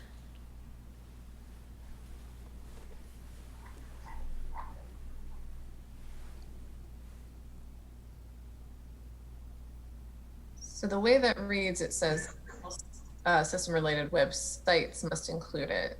Okay, It doesn't seem to require it per page. okay. I think it's later on in that sentence, it says must include the name of the web page author. Yeah, Um, yeah, so maybe we can change that to website. Well, so websites though, won't you have different pages within one site that may have different authors? It might be more accurate to list webmaster for each site. Dawn, I don't know how you feel about that. Yeah, that would be fun. That we could accurately do, but author would be, I think, more difficult. All system related websites must include the name of the webmaster. Do you still want to have the date produced or revised and the email address of the webmaster? Anne, how do you feel about that? I think that could be appropriate. Are we saying page or website? I think we're saying website. Yeah, then I think that would be very appropriate.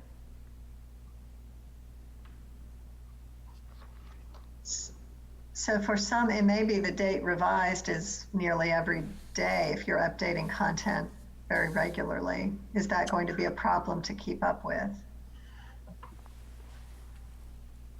I can speak to the district website, and I think that can be done. Dawn, you're more familiar with the teacher pages. I don't think it's a bad thing. I mean, for parents or students to look at a site and see, okay, this was updated yesterday. Oh, this was updated 2 months ago. I think that would help them. I agree. Is there a way to add an automatic timestamp? I think so. Yeah, we could look at automating that function.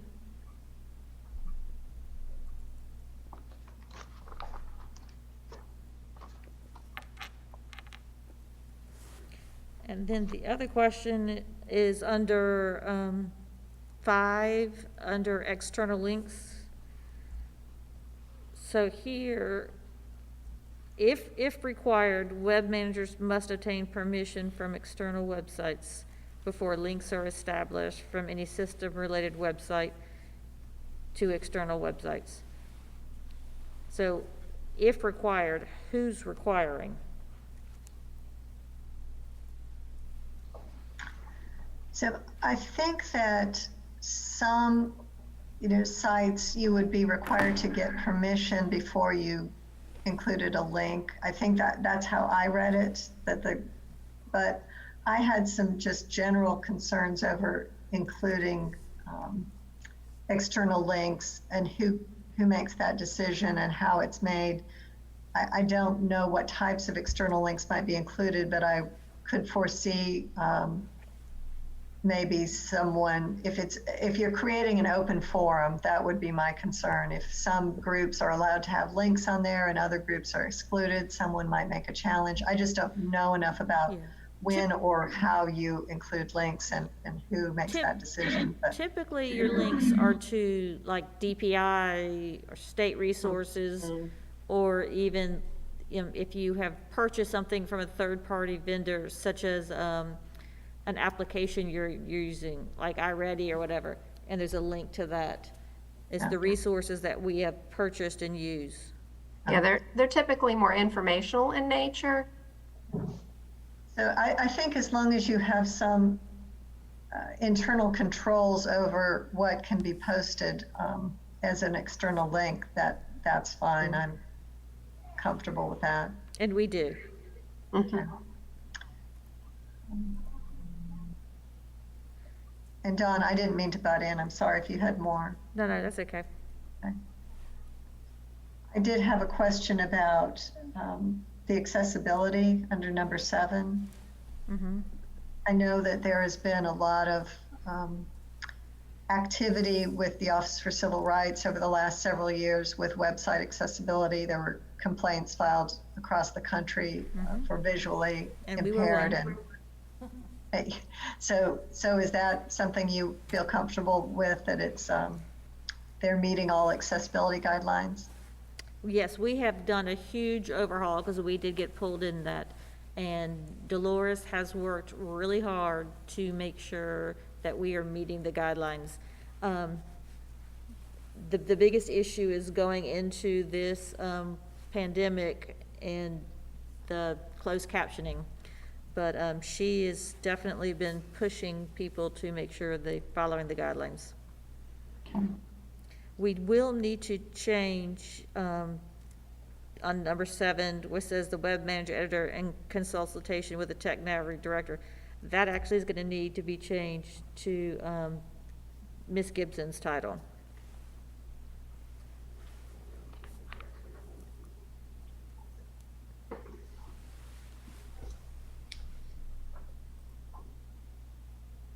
So what is that? The technology director needs to be, Change to Chief Communications Officer. is that the case for all instances where any of the policies refer to a technology director? No, just this policy. Is there? Okay. McKenna, I'll reach out to you, the other ones. Okay, great, thanks.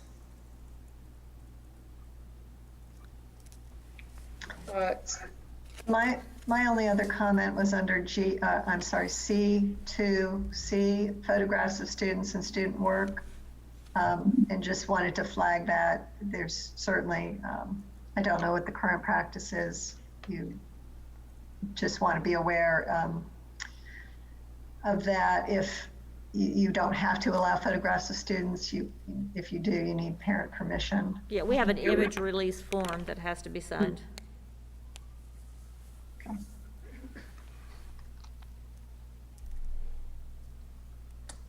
Dawn, Ms. Stagner, are you all comfortable moving forward, or do you want more time with this? I'm fine with that. Just wanted to flag those issues. Yeah. Okay. Anne, are you good? I am. Thank you. Okay, then. 3227 on for first reading. 3228, use of personal technology to conduct school business. And I know there was a lot of comments here surrounding the Fourth Amendment.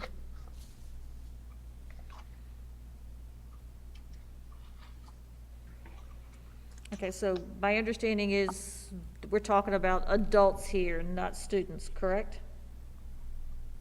Yes, yes. Okay, so we have switched from providing cell phones to staff members to giving them stipends. So they are using their personal device, you know, and just in that sense. Okay. So like under A, second paragraph under 1. Yeah, that's what I was looking at. So the superintendent or designee has pre-approved in writing the employee's regular use of personal technology for conducting school business. We don't do that, right? The stipend is the approval, is it not? Well, there are people, like I'm sure classroom teachers who don't get a stipend are probably using their cell phone to do business. They're probably using it to making phone calls to parents, checking their Right. email. Yeah, that's what I thought. I thought that was kind of too limiting, too strict. I don't think we're signing, I don't think the superintendent or his designee is pre-approving and writing every phone call home to a parent. Well, that sentence says, though, the use of the devices, to conduct school business. Okay. And I wondered also how this applied with now remote learning, whether, there's an increased use of personal technology because people are working at home, and how that was playing into it. It seems to me that this was not quite fitting with what's probably actually happening today. You were correct. Yes. So how do we change it?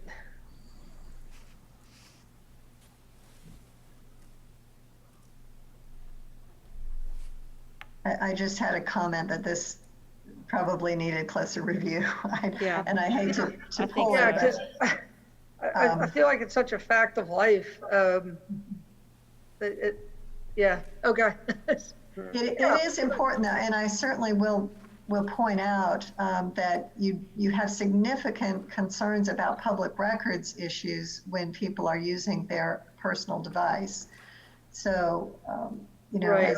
as you know, as board members, if you get an email in a personal email account, but it's related to school business, then that's a public record, even though it came through a separate route, and you have an obligation. And I do think it's important for board members and employees to understand that they have obligations under records retention and public records request laws to make sure that those items are preserved. Okay.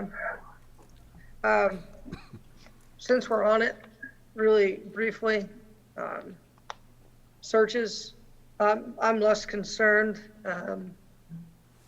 than some others, just because I feel like case law has usually been pretty good coming down on the side of the employer with regards to employers' rights to certain information.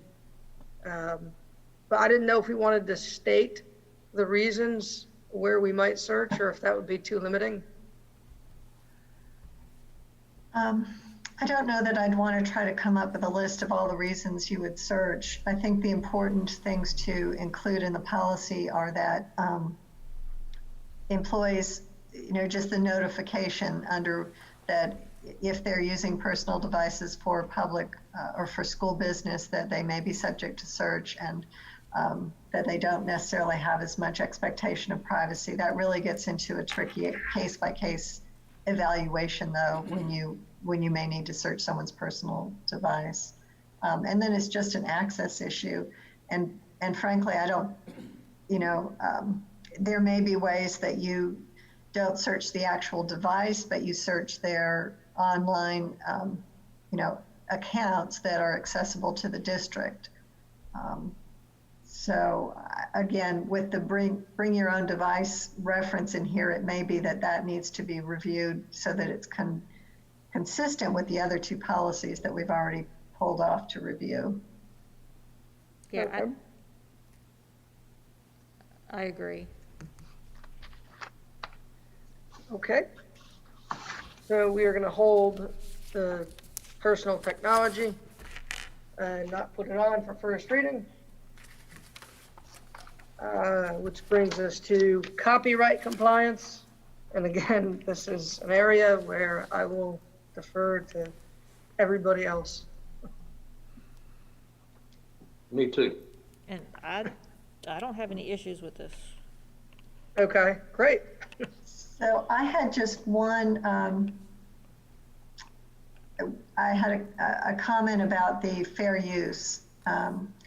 So the language that was added from the current policy under fair use, the fact that a work is unpublished, that is in fact an accurate quotation from the federal statute. However, the case law that has interpreted fair use says that an unpublished work, there's a greater weight of finding that it is not fair use when the work is unpublished. And I know I'm getting into the weeds and technical copyright law, but the case law really does say that it weighs against a finding of fair use, and I wouldn't want it to be misleading. I don't think you need to include that, and I would probably recommend taking that out. Okay. Even though it's in your current policy. And then just under the legal references, section 107 is actually the fair use section of the statute, and it's not listed, so I would add 107.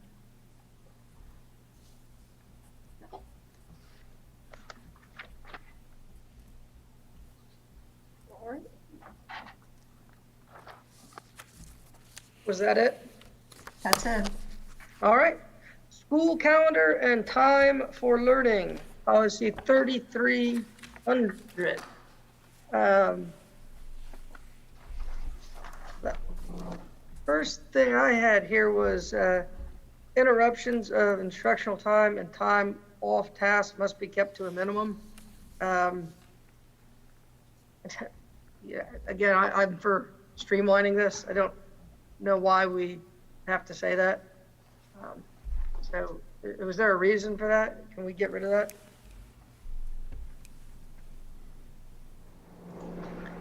Get rid of that. Okay. And with regards to the school day, did we want to put something in there on remote learning days? And, you know, I don't know about, like, with the school day policy, the length of the school day may vary from school to school if approved by the board. Should we talk about the length of the remote learning day? I think the policy is referencing in terms of the length of the school day really our start and stop times, and not necessarily instructional The hours. times. Okay.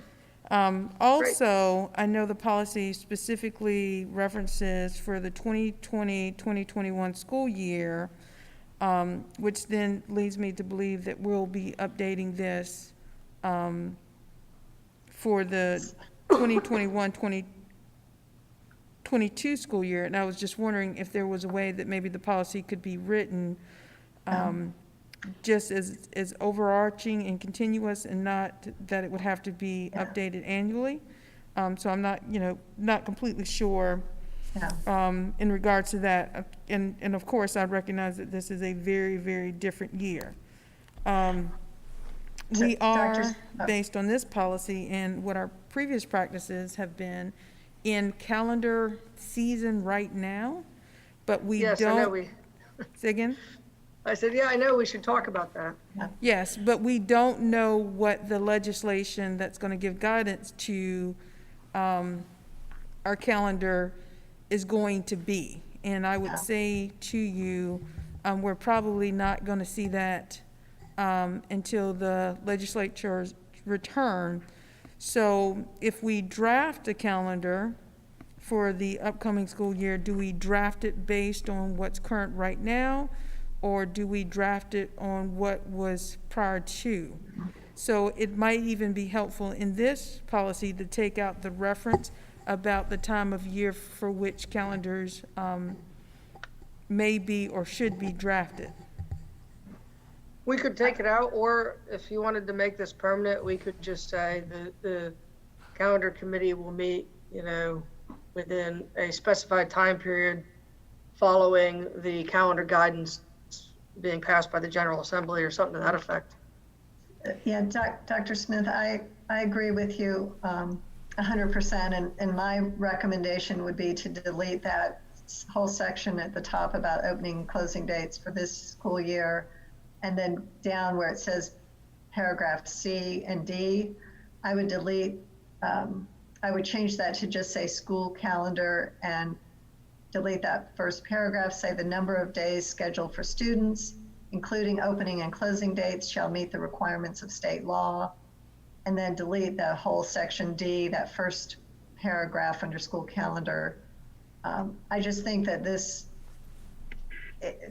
General Assembly has shown its ability and desire to change the law around school calendar and opening and closing dates. So frequently, I don't think you need to include in there what the opening and closing dates will be, and just say that the number of days and the opening and closing dates will meet the requirements of state law.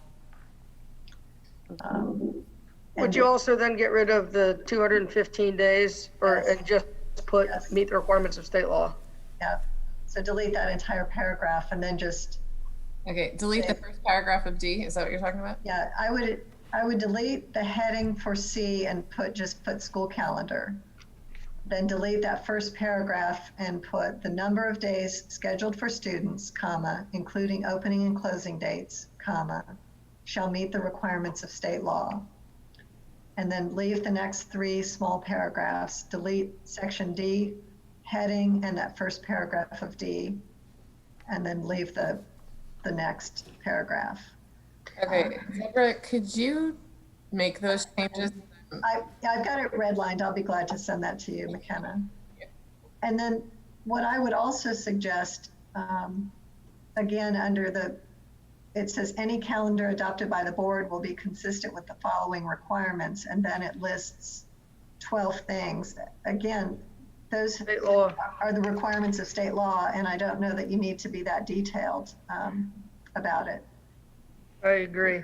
Particularly when you get into 10, 11, and 12, and it talks about teaching and instruction for Citizenship Day. That's all curriculum. I had those marked as getting removed. And also in that paragraph where you mentioned, Ms. Stagner, any calendar adopted by the board will be consistent. Just the language above that, you know, the reference again to will be presented for board approval in the fall of each year. Again, I don't anticipate that we're gonna get the revised calendar laws until the General Assembly meets. And so I would, you know, maybe some language prior, you know, yeah, Just- of course, you could prior just to say- the start of the new school year, or, You just put presented for board approval, period. yes, yes. Because we will, of course, act as quickly as we can, but, you know, we want to act based on what is going to be accurate information. Okay. I'll be happy to send my marked up version to McKenna and to the board members to take a look at. Well, I'll just send it to everyone. If you'd like to take a look at it, and that could be the version presented for first reading. Thank you. I know there was a lot of changes on that. Are we comfortable moving forward with it? I think it's mostly just deletions, so. I fine. would, and I think it would be helpful for families to know that this is not forgotten. Okay. And that we do have a plan, so that we're talking about calendars. Okay, well, I think what I will do is I will also ask that this policy be discussed during first reading, just so we can offer that reminder to people, or just that notification to people. We haven't forgotten this.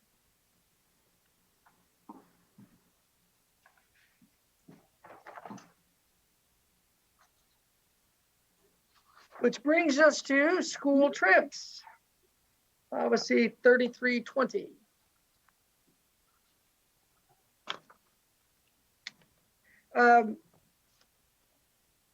Real quick, I noticed right away where it said parental notice and consent. Shouldn't it be legal guardian or parental notice and consent?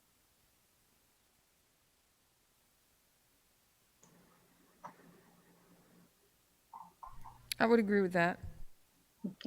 Who determines who's an eligible student?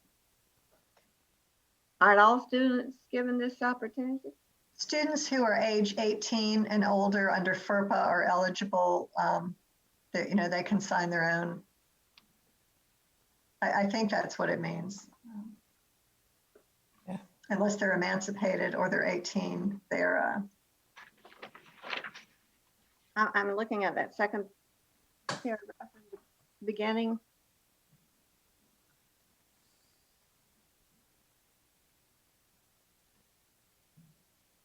Oh, okay, sorry.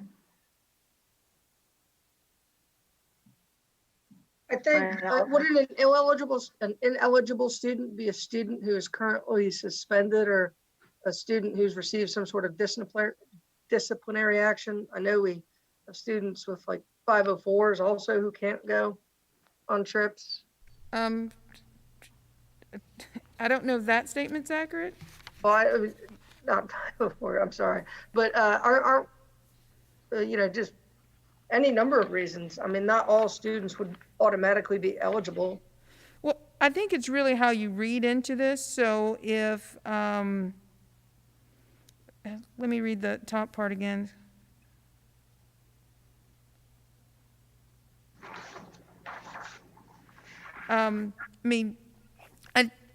I think it really is how you read into this. So if it's a 4th grade trip, then 5th grade students aren't eligible. If it's an 8th grade trip, then high school students aren't eligible. I think really it is just simply how you read into this. Okay. Well, I was just also thinking like the behavior program that a lot of our middle schools are using. Like if you're not meeting certain academic achievements, you're not entitled to go on a certain trip. So we do not discriminate because the child has a disability, and I would hope that our our folks are not discriminating against children because of their academic abilities either. No, but I know, so like, at Trask, I know like the kids are grouped into 3 groups, and one group gets to go on field trip A, another group goes field trip B, field trip C, etc. As the person who's in charge in curriculum and instruction, I'd love to learn a little bit more about it, because I'm not sure that I would support that. Okay. Yeah. Mhm. You're giving her another job. Yeah, I don't know. They just go into 3 different groups. And hi, this is Julie Varnum. I would certainly be interested in understanding a little bit more about that process as well. So I'll help Dr. Smith with that. Please. Thank you. The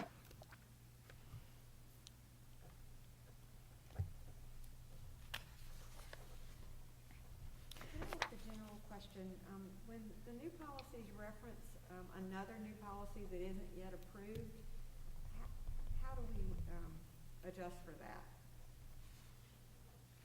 There's a reference under cost to 4,600, which I assume will be a future policy.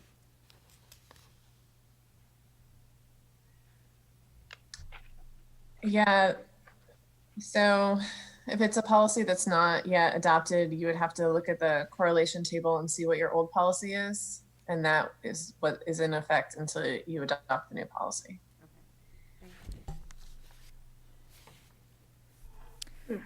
Also, I'm sorry. No, go ahead, LaShawn. I was going to say on the letter C, it says students must not be charged a fee for any trip that is an extension of the curriculum. We do sometimes charge students fees to attend field trips. Now, there are no costs associated with board-sponsored field trips. But say, for instance, if we're going to, as you know, XYZ field trip, there might be an admittance fee that families are then charged. So I don't know that the first line of item C is as accurate.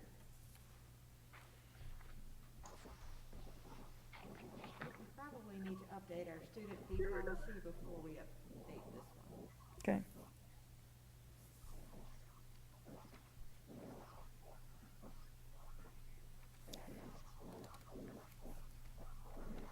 We're not hearing what that person is saying. Sorry, it's Mary Hazel. I think we may need to hold this until we update the student fee policy so that they're both in line with each other. That's fine. Mm-hmm. Okay, but under A, we're not talking, we need, I think, to include the board funding field trips for K-5. We don't indicate that anywhere, and that is separate from all the others. So, and I was wondering if there would be a separate policy for that, because of course there are several other policies that right now sit in the 7,000 series that weren't addressed here. So we're going to hold off on this one anyway, so we can go back and look at all of them and incorporate. Is that what you're saying?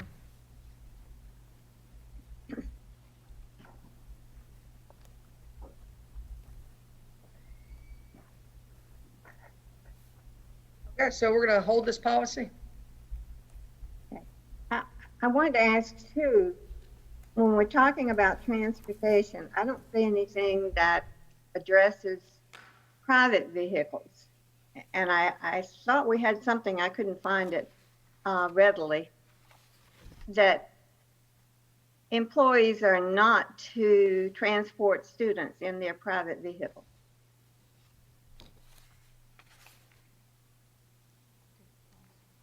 I wonder if there might be a cross-reference to that, just simply because that's a different policy.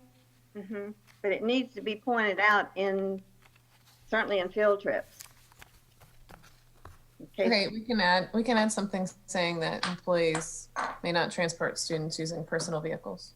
Mhm. And You I wanna also say- think that might be in our procedures. But it certainly needs to be clear here, just to protect everyone. I would agree. Do you want to say that students will not be transported using personal vehicles, or just prohibit employees from doing so? Like, could a parent drive their own child to a field trip? I would just prohibit employees. Mhm. Okay.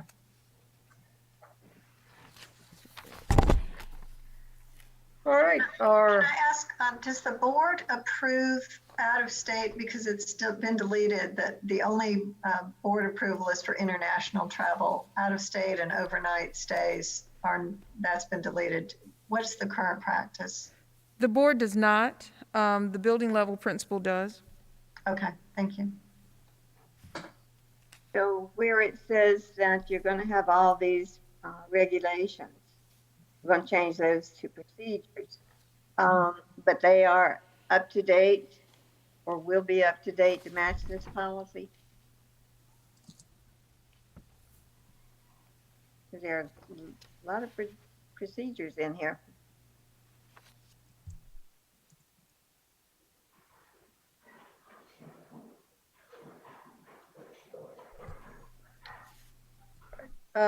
so we'll hold that one. Last policy today is 3330 patriotic exercises. I will very quickly nerd out here and tell you that in West Virginia State Board of Education versus Barnett, Barnett is misspelled. We actually just discussed Barnett yesterday while we were talking about civil liberties. So it's one of my favorite Supreme Court cases. But I had absolutely no problem with this policy.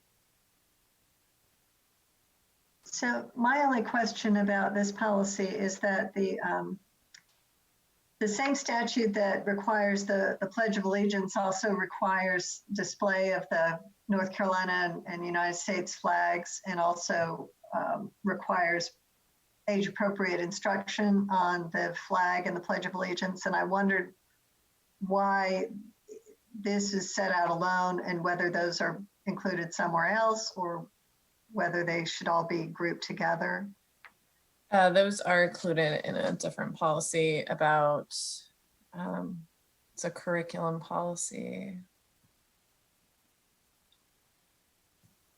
The Pledge of Allegiance is also, okay, so the Pledge of Allegiance and the flag stuff is all in, there's a policy 3530 that's citizenship and character education.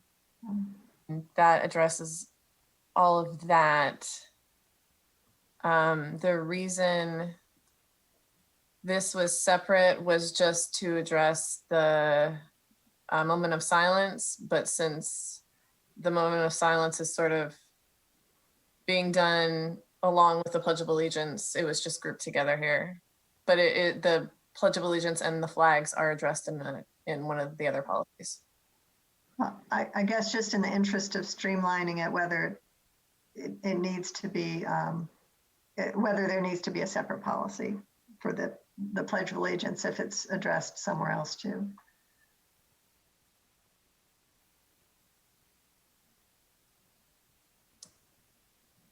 So you want to just combine them? I mean, that's certainly the board's decision. I just don't understand, it seemed just odd to address the Pledge of Allegiance and not have those other aspects of the statute addressed here, and whether it needs to all go together in one place.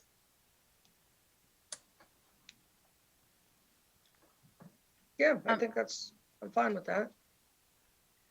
I'm fine. You want to just hold this until we get to 3530? So 3530 is citizenship and character education. And that is where it addresses the Pledge of Allegiance and the flags. I could add the moment of silence in there, although I don't know that it's not really part of the citizenship and character education curriculum. Alternatively, this policy could just be about a moment of silence. I mean, and it'll be basically a 2-sentence policy, but we could do that. I mean, to me, that would make more sense to, if you're addressing moment of silence, to have it separate. The Pledge of Allegiance is addressed in another policy already. It's confusing to have two. Okay, most school systems actually do it that way anyway. They have a separate moment of silence policy all on its own. So we can, I'll just turn this into a moment of silence policy. And it will still be numbered the same? Yes, and it'll only be a moment of silence, and then the Pledge of Allegiance will be addressed in the other policy. All right.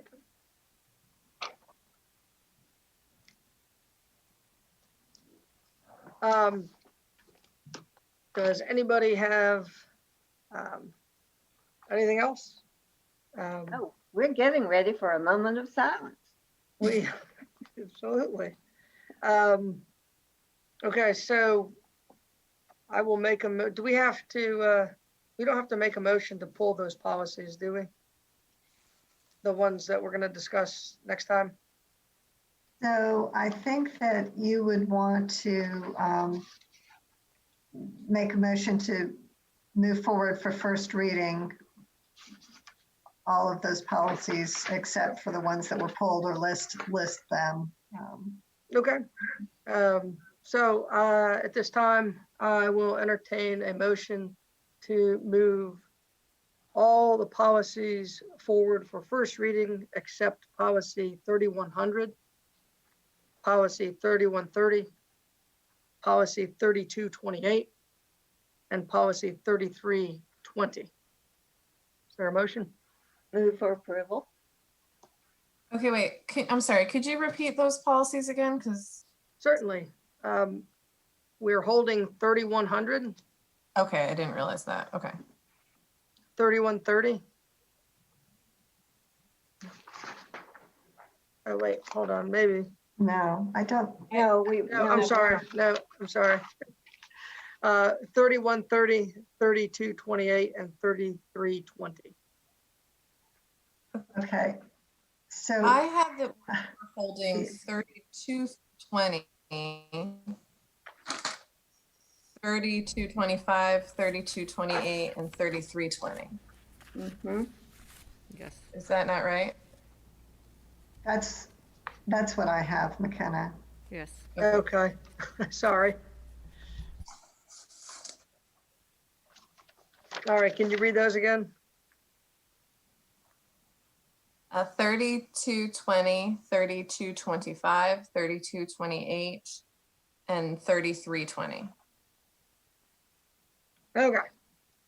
So at this time, I will entertain a motion to move all the policies forward for first reading except 3220, 3225, 3228, and 3320. Second. Seconded, so I'll move for approval. Okay, Jeanette Nichols. all right. There is a motion and a second. Ms. Nichols, how do you vote? Aye. Mr. Rivenbark, how do you vote? Aye. And I vote aye. It is approved unanimously. All right, last item on our agenda is everybody's favorite. It is time to adjourn. Is there a motion? So moved. Second, Mr. Rivenbark. All right, there's a motion and a second. Ms. Nichols, how do you vote? Aye. Mr. Rivenbark, how do you vote? Aye. And I am also an aye. So, everybody, thank you very much. Everybody. It was a lot of Have a work. good day. Yeah, thank you very much. I appreciate Thank you. all the hard work. Thanks, guys. All right, thank you.